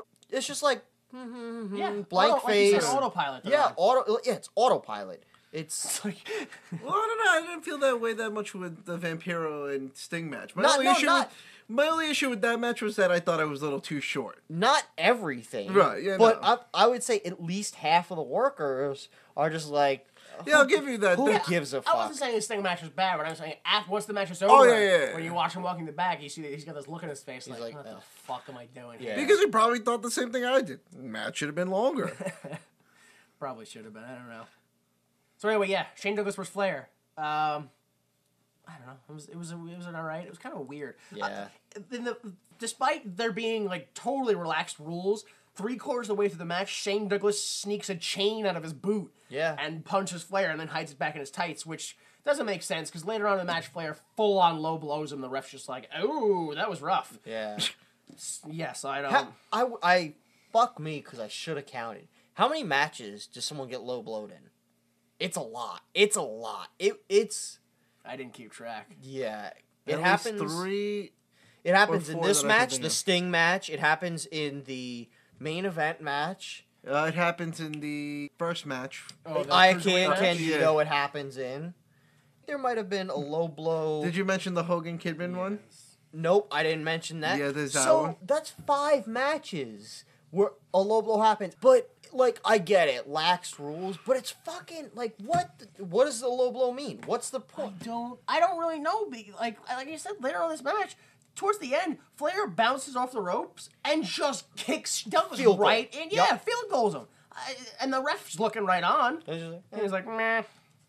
Well, whatever. After he does that, though, Flair goes for the figure 4, and Bagwell, you can see Bagwell running down the entrance ramp. Yeah. And as he's running down, someone dressed as Sting just appears on the apron. Yeah. Everyone's like, it's Russo! Russo in that Sting mask! Yes, and he hits Flair with the bat, and Douglas rolls up Flair and gets the win. Winner by pinfall, Shane Douglas. Presumably, Flair's retired now? No. I was just about to say that because I thought it was only if Flair won he got 5 minutes with the Russo. Yeah, because right after the match, they beat Flair up, and then they walk away. Yeah. And then Flair gets to the mic, and he's like, no, get back here. You owe me 5 minutes. You owe everybody 5 minutes, blah, blah, blah, blah, blah. And they're like, we're not coming down, we're not coming down. Then the total package comes down, like, oh, you got to get back in the ring. Pushes him back in the ring. Flair's got Russo or whatever, and then he looks behind him and goes, what, that's the real Russo? Who's this guy? Fake Russo. David pulls out, Flair! well, first he pulls out a miniature ceramic Statue of Liberty And smashes Flair over the head with it, and then, yes, it's David Flair. And I think it's Shivani's like, that was just a miniature Statue of Liberty. He just... No, it was, I wish it was Shivani. It was actually fucking Mark Madden. Mark Madden. Shit. I was like, oh, it's Statue of Liberty, God! Like, how did you know that? Like, how, you bitch. Oh. What fucking... Again, nobody in the locker room gives a fuck at this point. No. But, like, who was like, hey, wouldn't it be funny if I hit you with a mini Statue of Liberty? Like, who... Not even that. Who thought David Flair as a reveal was going to get that much of a reaction? The fans didn't even seem like they gave a shit. It's like, oh, it's that kid. Whatever. I don't know why. I mean, he's been on TV for a while, so it's sad. But he's not that good, though. I watched Nitro after this. The next night, like, Flair comes out and he's like, David, don't do this. Don't do this. And then David Flair comes out and he's like, I told you, Dad. I was mad at you. And he's like, don't air personal laundry on air. And then Bruce was like, shut up, Flair. He's with me. He's always going to be with me. I'm his new dad. And then Flair's like, listen, David, I know what you want. I told you this is not how things work. If you want, to get big in the biz, it takes time. But if this is really what you want, come back with me. I'll make a call right now. You'll be on Raw tomorrow. And David Flair's like, oh, and he hugs his dad, and they're like, yeah, he's back together with David. The Flairs are back together. Yeah, they're back together. And then David Flair reaches into his jacket and pulls out a ceramic Statue of Liberty and smashes Flair on the head again. What? Oh, my God. I couldn't believe it. Wait, so he actually says you'll be on Raw tomorrow. I'll call. I don't know if he says I'll call Vince or if he says I'll call North, but he says I'll call and you'll be on Raw tomorrow night or whatever. Next Monday. Not even that.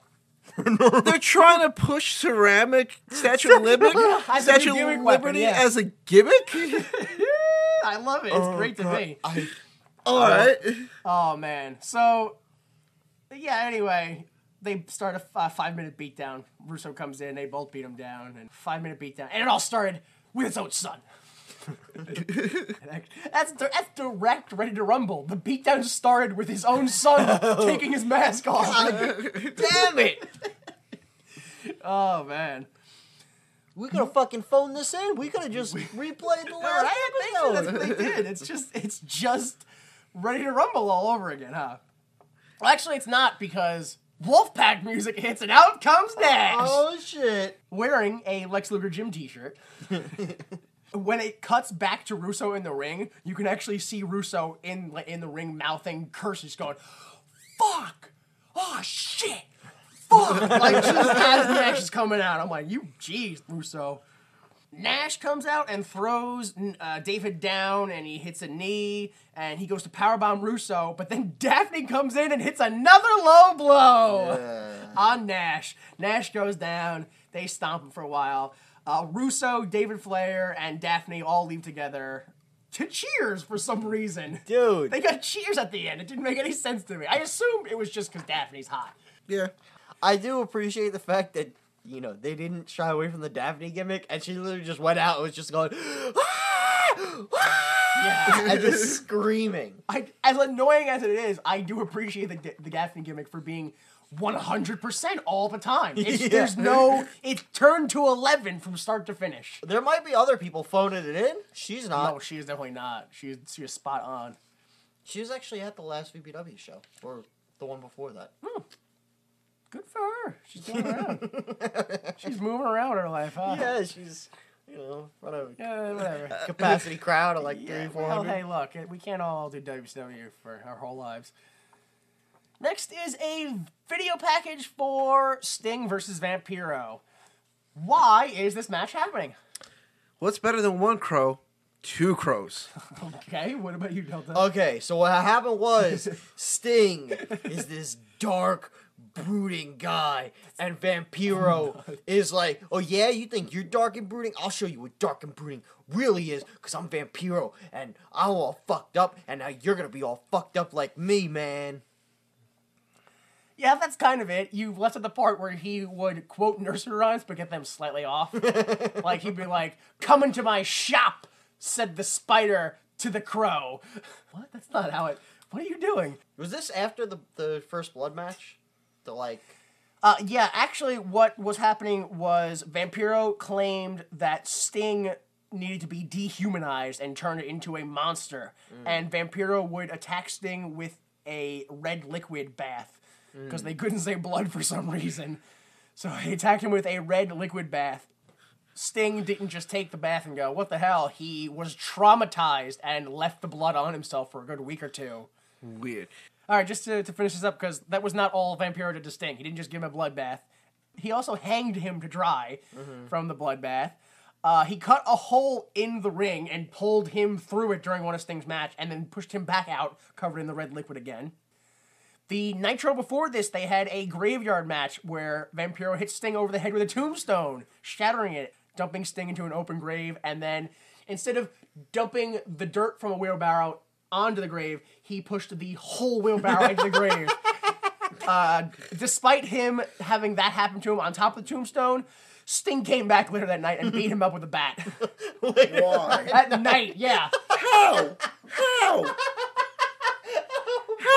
It doesn't... What the fuck? Every week, Vampiro would go, Sting, you're not who you say you are. You gotta be darker. And Sting would come out and kick the shit out of Vampiro. And then next week, Vampiro would go, Sting, you can't beat me, Sting. It was awful. So that's May 2nd, 2000, the Nitro, right? Because I'm going to fucking watch that. First, I believe, but yeah. Oh, man. Yeah. But yeah, it's whatever, first or second. Yeah, it's definitely... When are we? This is May 7th? It's the first Nitro in May, so... So May 0th. Yes, absolutely. Because that's 7 days, so yeah. Vampiro enters the ring with a long pipe for some reason. And Sting's music hits, and a crow is shown on the scaffolding. Sting enters, and the match starts halfway up the entrance ramp. This is another match that spends a lot of time outside of the ring and time at the commentaries table. And if anything, out of everyone I've seen so far, Vampiro seems to be the only one who really knows his gimmick well and knows how to get it over. Oh, absolutely. Yeah. No, Vampiro is very good. Like, his wrestling is kind of what needs work. Oh, yeah. His gimmick is fine. No, he's got his gimmick down, but his wrestling. Yeah. It's because he's got a very Mexican-style wrestling, yeah. so it's very sloppy. Toward the end of the match, Sting gives Vampiro a super bomb, which is a powerbomb off the top rope. I don't know why. Sting... After a low blow. Yes, that's true. After a low blow, yes. Oh, man. He picks up Vampiro's pipe and hits Vampiro 4 times with it, including one right in the head. Yep. He gives him a stinger splash and then another stinger splash while he's just holding the pipe. He just holds it and gives him a stinger splash. It was great, because he grabs the pipe for the second stinger splash and charges. And you're like, oh, he's going to splash the pipe into him. And then as he splashes, the pipe just goes over Vampiro's head. And nothing. And then, it was just another, you were just holding the pipe. Stinger death drop, followed by another one for the win. Yep. Winner by pinfall, Sting. I just like to say, it looked like towards the end, like Sting forgot what his own finisher was. He just starts grabbing him because he goes, all right, I'm going to go give him a super... Oh, wait, we're at the end. Shit, I got to turn him around for this one. I felt like Sting lost where he was because he gives him the death drop, and then he gets up, and he points to the crowd, and he's like, man, I'm like, yeah, Scorpion Deathlock. Yeah. And he gets up and gives him another DDT, and the crowd, along with me, go, yeah, oh, all right, okay. Well, at least he won, I guess. Whatever.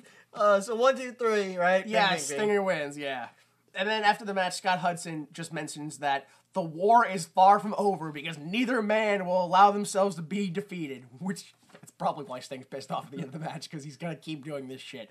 And, okay. Yeah. It is written that Sting leaves, gets halfway up the ramp, and then she comes back and hits him in the face. Right in the face, yeah. With the pipe. Again.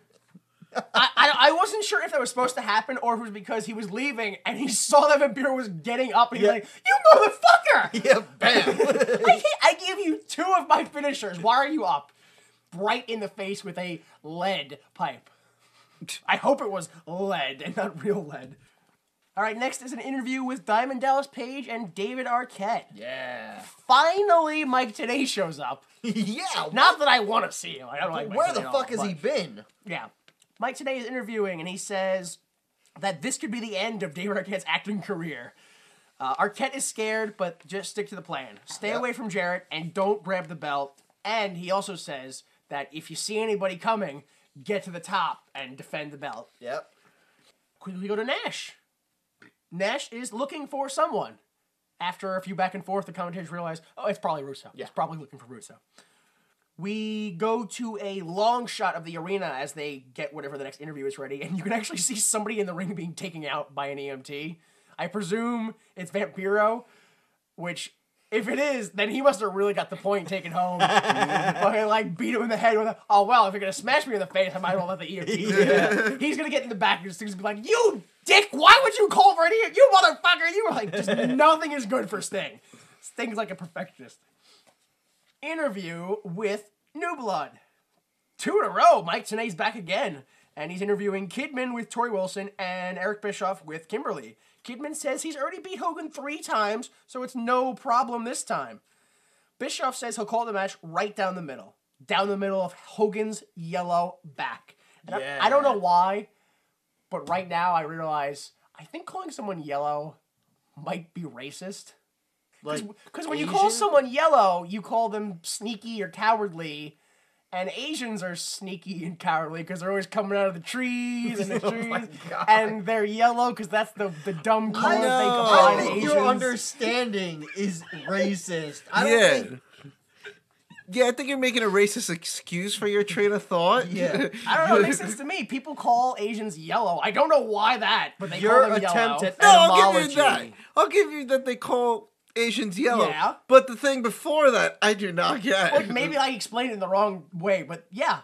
People who are yellow are cowardly and sneaky, right? Yeah, but no, the Asians coming out of trees and whatnot, I've never seen an Asian hide. You don't talk to a lot of Ninjas? Vietnam War vets, huh? I guess not. Yeah, ninjas, Vietnam, fucking sneaky Japanese Pearl Harboring us. I'm pretty sure it's all adding up. Is it really sneaky if you could see the planes coming? Look, it wasn't sneaky at all. They warned us several times about Pearl Harbor. Oh, see, so if anything, we're just fucking morons. No, we're definitely morons. But I'm still saying that I'm pretty... Look, I'm not saying... I'm just saying I'm pretty sure calling someone yellow is an Asian racist term. Skin of a hot dog and hair silken like that of a Chinese man. These are the properties of Hulk Hogan. Yellow, Hulk Hogan, Chinese. But look, it's all... The Jesse Ventura conspiracy theory is laying out perfectly. I know who did 9/11. It was Hogan and the Asians. So, quick side note. If you send your cable bill as a proof of purchase to WCW, you get a free Buff Bagwell pendant. Awesome. So, a special guest referee match with Eric Bischoff. And it's Kidman versus Hulk Hogan. Yeah. Why is this match happening? Cause Kidman's like, I'm in the new blood and I'm tired of old has-beens, legends. All right, holding... this game isn't as fun if you actually read what I have written down. No, that was my... Oh. Then you're just getting better and better at the game, because that's pretty much spot on as to what's happening. The why this is happening is the new blood versus the Millionaires Club. That's exactly. No, I exactly. think it was what the commentary said, which was that Hogan had made an offshoot comment that Billy Kidman couldn't wrestle his way out of a paper bag. No, not that he couldn't main event a wrestling match at a flea market or some shit like that. Oh, man. Yeah. Well, why it's happening is because Billy Kidman joined the New Blood and he took on the attitude of, I'm not going to be held down by so-called legends and, all the old guys have to go. This resulted with him fighting with older or legend wrestlers, calling them fakes and garbage. He's been calling out Hulk Hogan for a couple of weeks, possibly months, claiming that he's selfish, keeps down younger talent, and is past his prime, which surprisingly are all true. At Spring Stampede, Kidman attacks Jimmy Hart, which sent Hulk Hogan into a rage, or an unstoppable fit of Hulkamania. The Nitro before this pay-per-view, Mark Madden said that Hulk Hogan will never pass the torch. He's had it since we were little kids, and Tony Schiavone defends this with saying, and that's okay with him. And then he quickly changed the subject to how every time Kidman beat Hogan, the 3 times that I mentioned earlier, somebody helped him. Also, just to point out the state of Hogan, Hulk Hogan was put through a table by Mike Awesome for the 2nd time in 7 days. On Monday, the Nitro before this. Hulk Hogan later lost to Mike Awesome in a match that Kidman interfered in and ended with Hulk Hogan getting a red liquid bath. So that's where we are. Eric Bischoff enters with Kimberly, and Kimberly is so gorgeous, nothing will ever give me a new erection again. It's only like the 2nd time I watch it, I think that maybe she's not attractive, and I just like the color purple way too much. Because she's doused in purple, so. Next enters Kidman, and Tori Wilson proves I was wrong and I could get a new erection. Finally, coming out last, dressed in black, is Hulk Hogan to American Made. He comes out with Horace Hogan. Horace Hogan does not give me an erection. There's no erection from Horace Hogan. No, nothing. Now, who is Horace Hogan? Was he like nephew? Yeah.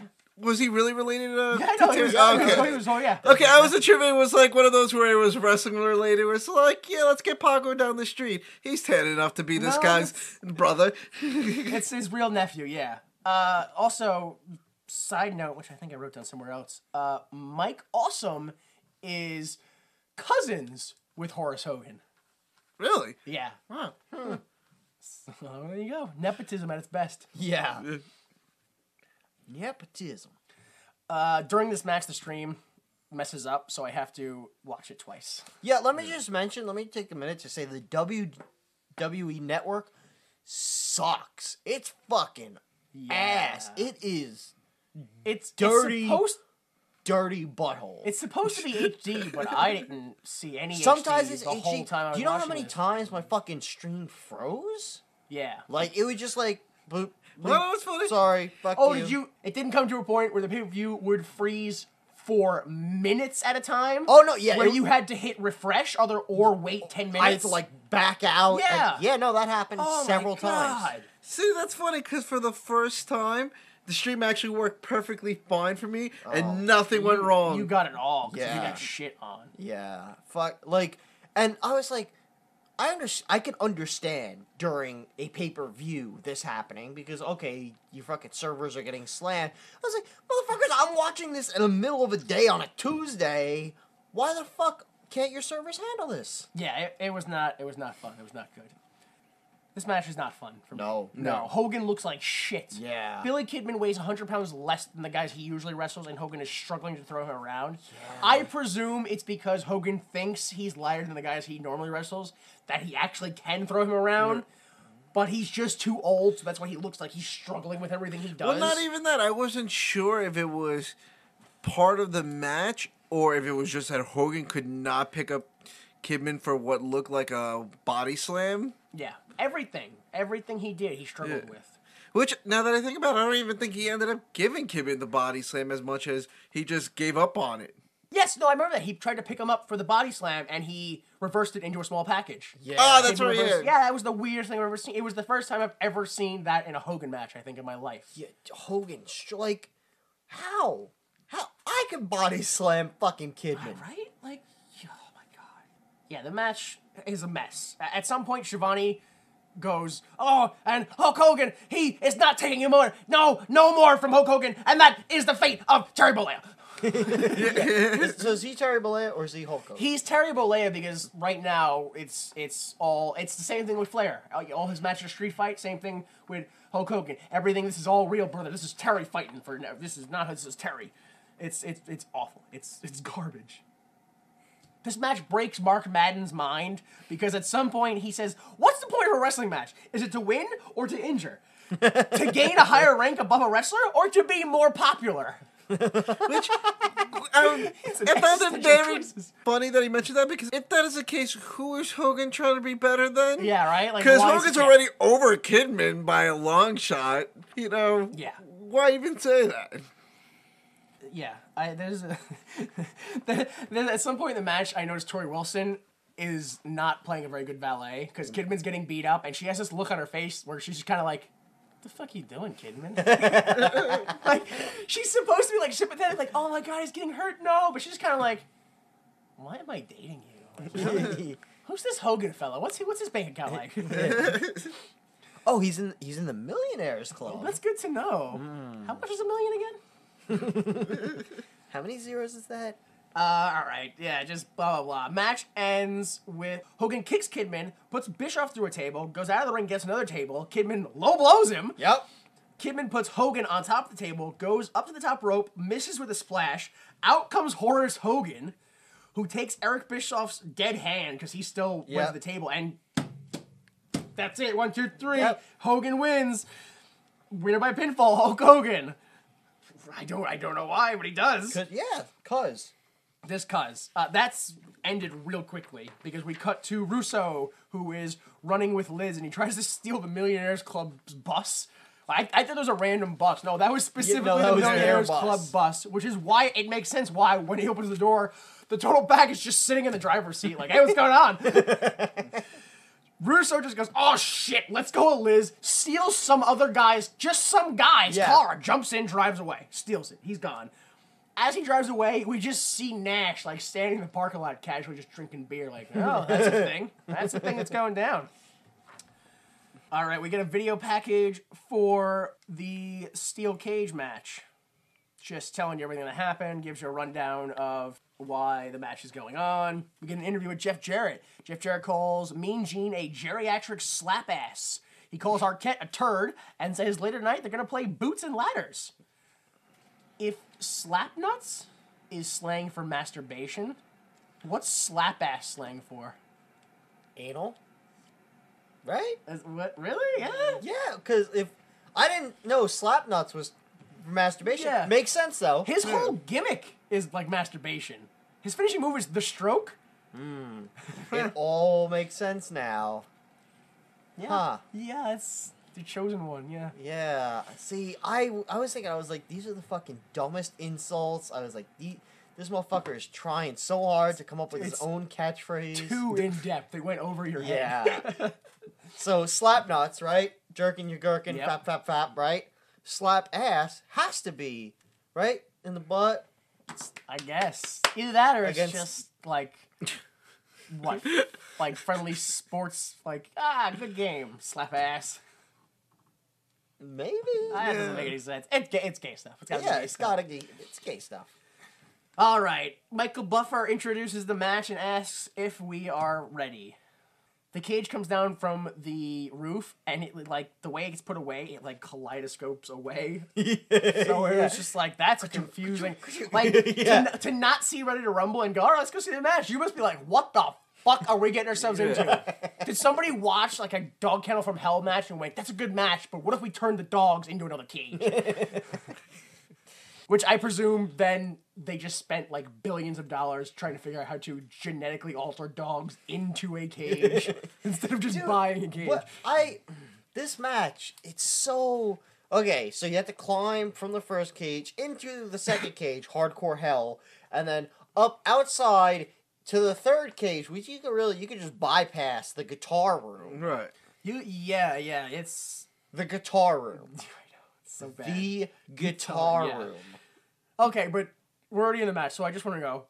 Do you guys know precisely why this match is happening? Okay, so what had happened was David Arquette was like, I am here to promote Ready to Rumble with my good friend DDP, because we became friends during Ready to Rumble, and he's part of the Millionaires Club, and Jeff Jarrett, well, you're part of the New Blood, so we don't like each other, so we're going to have a match for the title that also happens to have Bischoff in it, so at the end, when the fighting happens, I'm David Arquette, and I'm going to get a pin, and the rest going to count my pin over DDP's pin for some reason.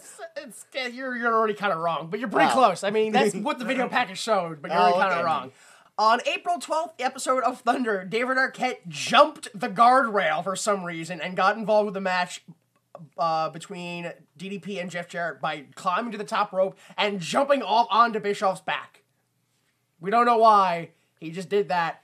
Bischoff threw him off, and that was the end of that. Then, 2 weeks later, April 24th, David Arquette again jumped the rail and attacked Eric Bischoff. They made a match between David Arquette and Eric Bischoff. If David Arquette beat Eric Bischoff, DDP would get a title shot. Arquette won, and then DDP later on won the title shot against Jeff Jarrett to become the new champion. On the April 26th episode of Thunder, Bischoff, Jarrett, and Kimberly arrived to Thunder with a kidnapped David Arquette in the trunk of their car. He remained kidnapped throughout the whole night until the match, which they got DDP to agree to later on tonight, which would be DDP and David Arquette versus Eric Bischoff and Jeff Jarrett with DDP's world title on the line. Whoever gets the pin is the champion. Yes, later on in the match, Arquette pins Bischoff and becomes the new world heavyweight champion. At the end of the match, you see they give him the title, and he looks and he's like, "Wow!" And he shows DDP, "Look, I won the title! And you like, it's all kayfabe, I guess, it's all acting. But DDP goes, "Oh shit!" It's just so funny. So, yes. And then finally, on the May 1st episode of Nitro, David Arquette tried to relinquish the title and make it vacant for the Slamboree title match, but Bischoff refused to let that happen and made Arquette fight later on the night against Tank Abbott. Yes. David Arquette had to fight legit tough guy and future on-air attempted murderer Tank Abbott.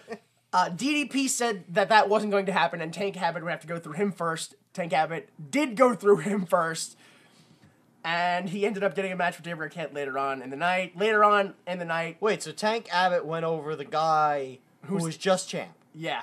And I guess also, oh no, he didn't go over the champ, because later on in the night, DDP returned from the hospital in a stolen ambulance to come out, give a single diamond cutter to Tank Abbott, and then throw David Arquette over him and give him the win. So David Arquette has a win over Tank Abbott. Oh my goodness. All right, now that that's all over. Cage match. It's just a cage match. David Arquette doesn't have a lot to do in it. All three people who come out have copyrighted music, so the network has to put fake music over it. Okay, that makes sense, because I was going to say, I was like, why does it sound like David Arquette singing his own entrance music to the ring? It did sound like he sang it, right? Yeah. That was creepy to me. And then, now, did they just use this Triple Cage just this one pay-per-view, or did they use it? Okay. Just this one pay-per-view, yes.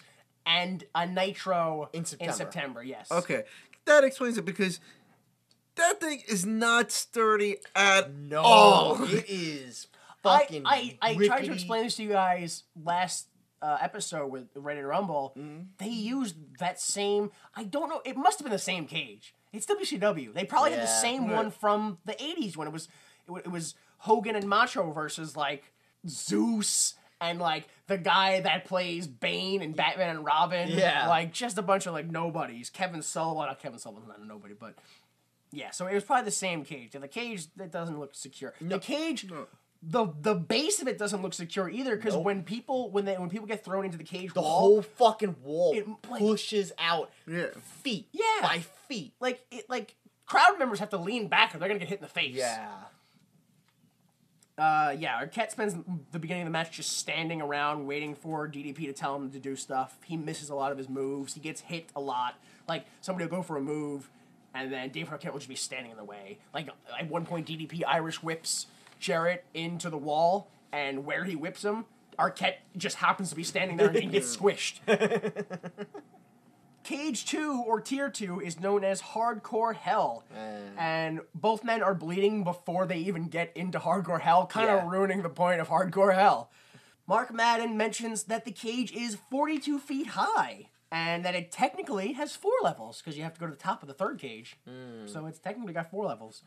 I don't know why, but when somebody pushes over a ladder, why do people just stay on top and go, ah? Why don't they just let go and fall straight? Like, you're gonna fall either way.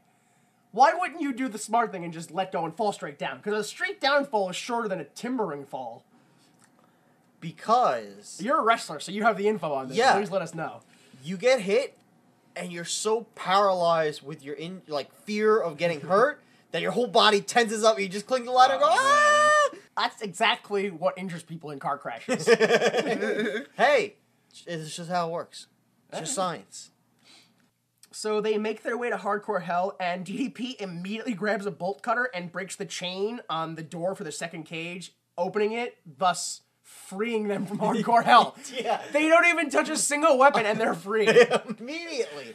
Immediately. Not even that. Even to get into the Hardcore Hell, I feel like it should have been harder than just being like, oh, there's a door? Yep. Well, that's done. I don't know. I mean, David Arquette struggled with it. Well, but at the same time, what is David Arquette, like 5'9", 5'10", compared to DDP? I don't know, because the Nitro before this, Mark Madden was like, oh, that David Arquette, he's 5'0", and standing next to DDP, who's 6'5", he reaches his shoulder height. So it's like, wait, how tall is DDP then, really? Speaking of DDP, I have never seen someone with their tights pulled so high. Not even Shawn Michaels. He wears them like I Dream of Jeannie. Dude, yeah, they're all the way. They're like... He's gonna grant somebody a wish.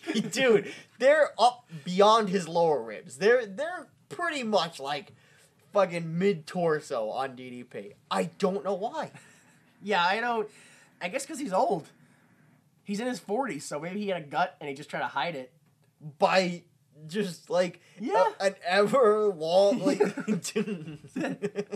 He's not wearing pants. Well, I guess because pants are... He's just wearing 2 pant legs that just go up forever. It's not, like...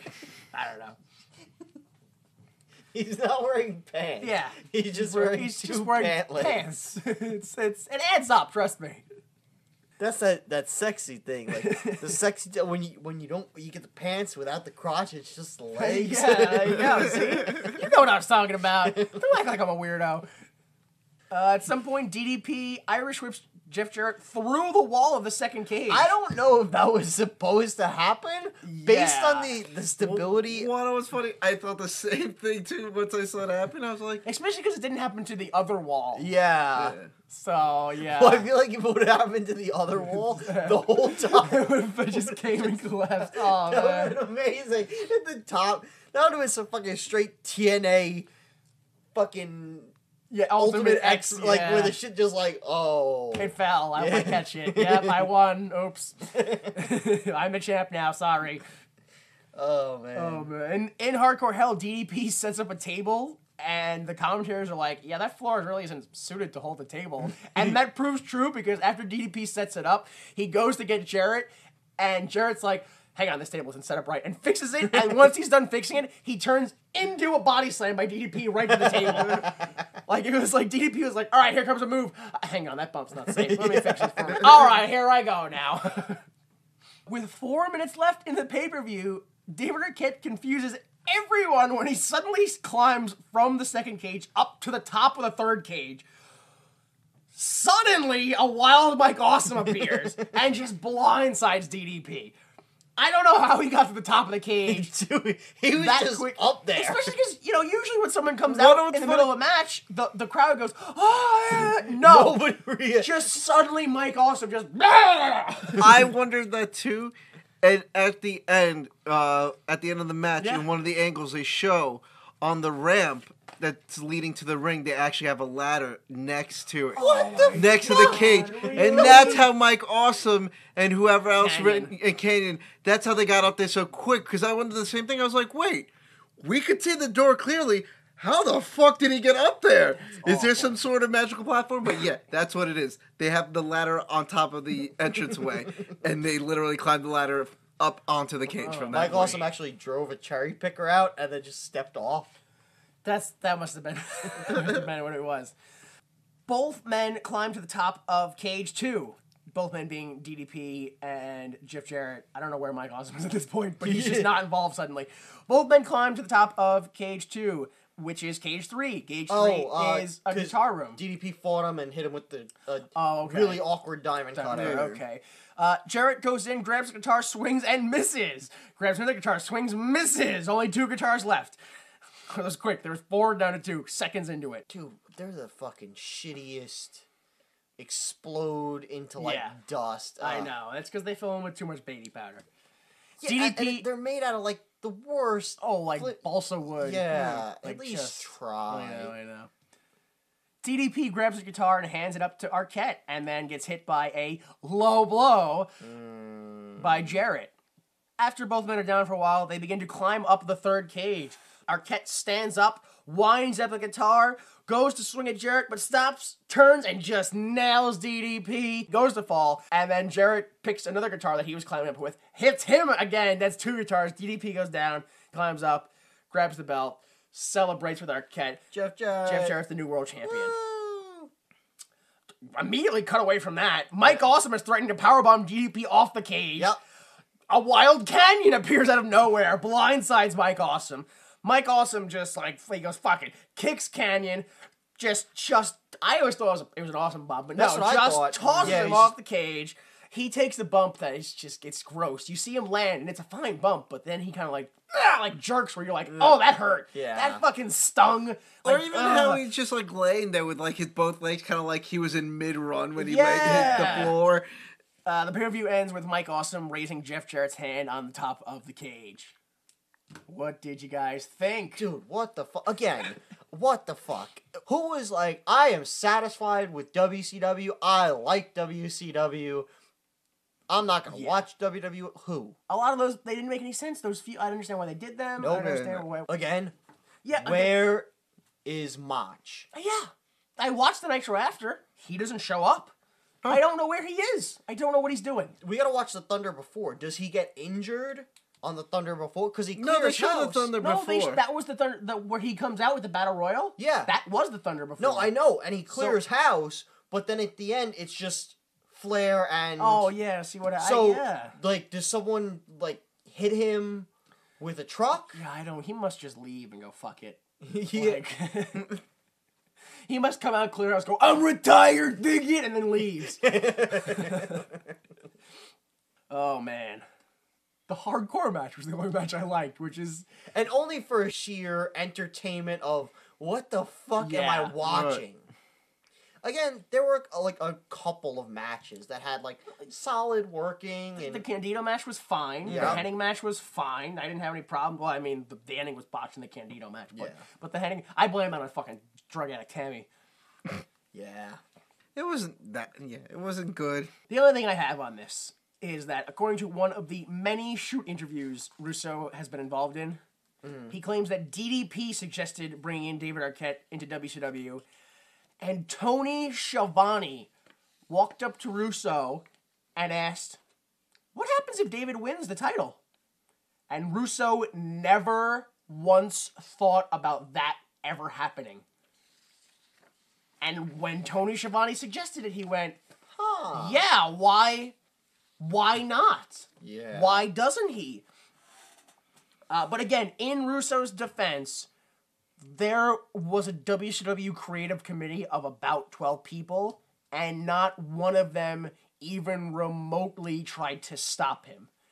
He went, yeah, I'm thinking David Arquette is world champion. And they all went, yeah, I don't know. Okay, yeah, all right, David Arquette, okay, yeah, good, okay. Fuck. In his defense, again, his last final defense, he made David Arquette the world champion. He got a picture of WCW champion on the cover of USA Today, and he got Courtney Cox, Kurt Russell, and Kevin Costner, his words, I don't remember. Yeah. But Courtney Cox, Kurt Russell, and Kevin Costner all to cut free promos for WCW Nitro. Nice. He said, you couldn't pay those people enough money to do a wrestling promo, and they did it for free. Right. That's So, awesome. I mean, as stupid as everybody hated it, it was still a good decision, because everything that he wanted, it got. It did everything it could. All right. I guess that's all we have to say about it, huh? It sucks. We didn't like it. Again, half the wrestlers were on autopilot. Like, it seemed like nobody gave a shit. I gotta go back and count the number of low blows, because it's 30. It's insane. Oh, man. I want to kind of end this now, but we do have some second opinions to do. Oh, boy. Yeah, I know. All right. This first one is called Match of the Night. And this is a kid's review. Before I forget, there's a review that is written by a guy named David. If you click on See All Reviews, it has reviews on some stupid Yu-Gi-Oh cards, and then he has reviews on wrestling DVDs. What a weirdo! Who goes from Yu-Gi-Oh to wrestling? Well, anyway, here's my review on Slamboree 2000. It's a pretty good review. The greatest match was the triple cage match. You don't see many matches like that nowadays. It's good to see that kind of matches. It was a great concept. I just wish this match didn't have anything to do with David Arquette. That was a really dumb angle. The ending was a real dud, too. I think Diamond Dallas Page versus Jeff Jarrett could have been a really good match if it didn't end that way. I think a good match would have been to make this match sort of like War Games. Team NWO Wolfpack, consisting of Kevin Nash, Conan, Sting, and Lex Luger, versus Team NWO Hollywood, consisting of Hollywood Hulk Hogan, the Giant, Buff Bagwell, and Scott Hall. Instead of them entering at separate times, they would all enter at the same time. I really miss the NWO and WCW. Now, WWE and the resurrected ECW just ruin sports entertainment. Asshole. Seriously. He's a fucking asshole. 5 out of 5 stars. Oh my god. Definitely an asshole, that kid. Next up, presumed asshole, Wrestle Dude's back again. He calls this one WCW Slamboree 2000 review. The only thing I didn't like about this video is the lame David guy. I don't know if he means David Arquette or the same reviewer, David, that he didn't like. He should never have been in the three-way cage match with DDP and Jarrett at all. Even though I like his theme song, the match itself and the rest were okay. I give the pay-per-view an 8 out of 10. And he was smart at this time and actually gave it a 4 out of 5. Asshole. Yep. Who likes the theme song? We're not going to take it. All right. Next one by Matthew Hooker, called The Greatest One of This Event. Probably the greatest Slamboree of all time. Asshole. Seriously. The main event lived up to the hype. Conan and Awesome stole the show. No. Canyon and Awesome stole the show. Excuse me. This event proves that when WCW is on the top of its game, it can compete with the WWF any day of the week. Holy fuck. Canyon vs. Awesome was match of the year material. This 5 out of 5 stars. This is him. Matthew Hooker. Matthew Hooker, I'm calling you out. Because we gotta figure out, you're the guy I was talking about. You're the one who was like, oh, WCW, fuck WWF. You're him. You know what's funny? I was thinking the same thing just now, too. I was like, this is the WCW This is fan. that guy. Oh, man. This guy alone kept the company open for so long. Yeah.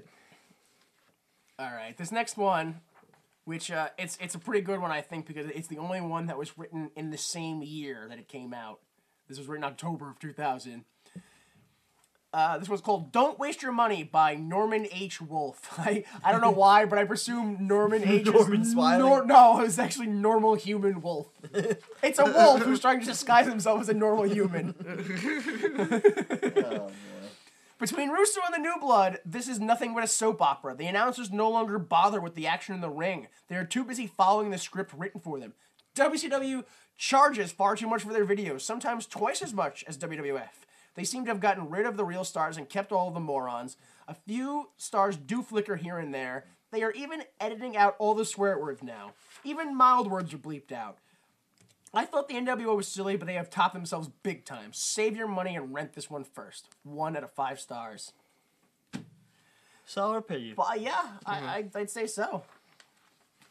So yeah, this was a fucking awful wrestling card. I don't know what good wrestling is now. I really don't. I have to go watch something else. Yeah. Like, I don't know, WrestleMania, like 20. I don't know what's a good WrestleMania. This past Mania was pretty solid. Oh, that's right. I was yeah, pretty yeah, happy That was with pretty it. good, yeah. It wasn't, yeah. All right. So, if you'd like to follow us on Facebook, Tumblr, or Twitter, please search WWYMT or Why Would You Make This? Regardless of how you are listening to this, you can download episodes for absolutely free at wwwymt.libsyn.com. That's wwymt.libsyn.com. You can also subscribe to us wherever you get podcasts through iTunes, your podcast app on your phone. There's a double pod app for the Android. YouTube also, we're releasing episodes on YouTube, so you can listen to those. VictoryProWrestling.com. What are you doing with your life, sir? June 6th, 2015, VFW Hall in Center Reach.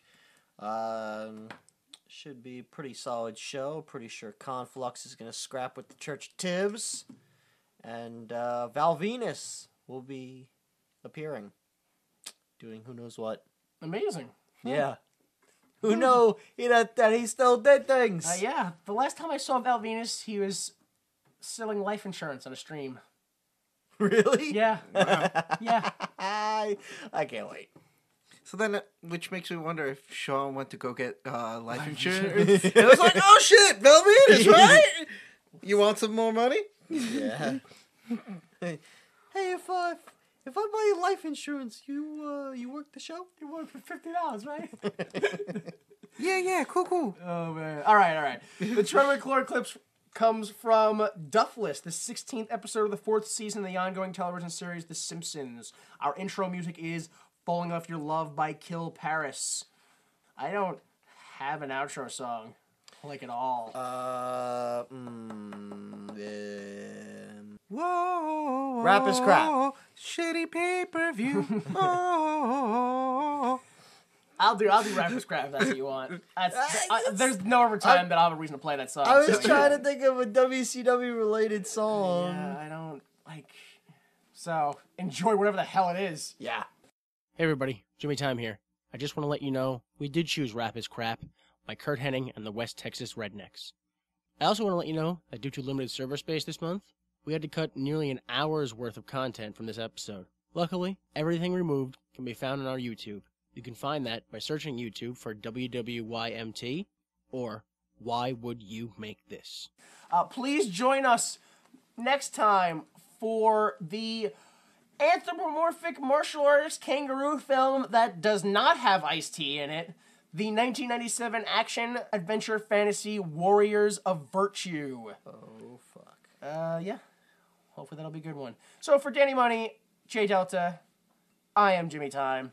Please remember that without the mistakes of others, we would be forced to endure the pain of failure ourselves. Support the arts. Folks, you can smell these guys from a mile away. Unless you're downwind, then you can smell them from a couple of miles away.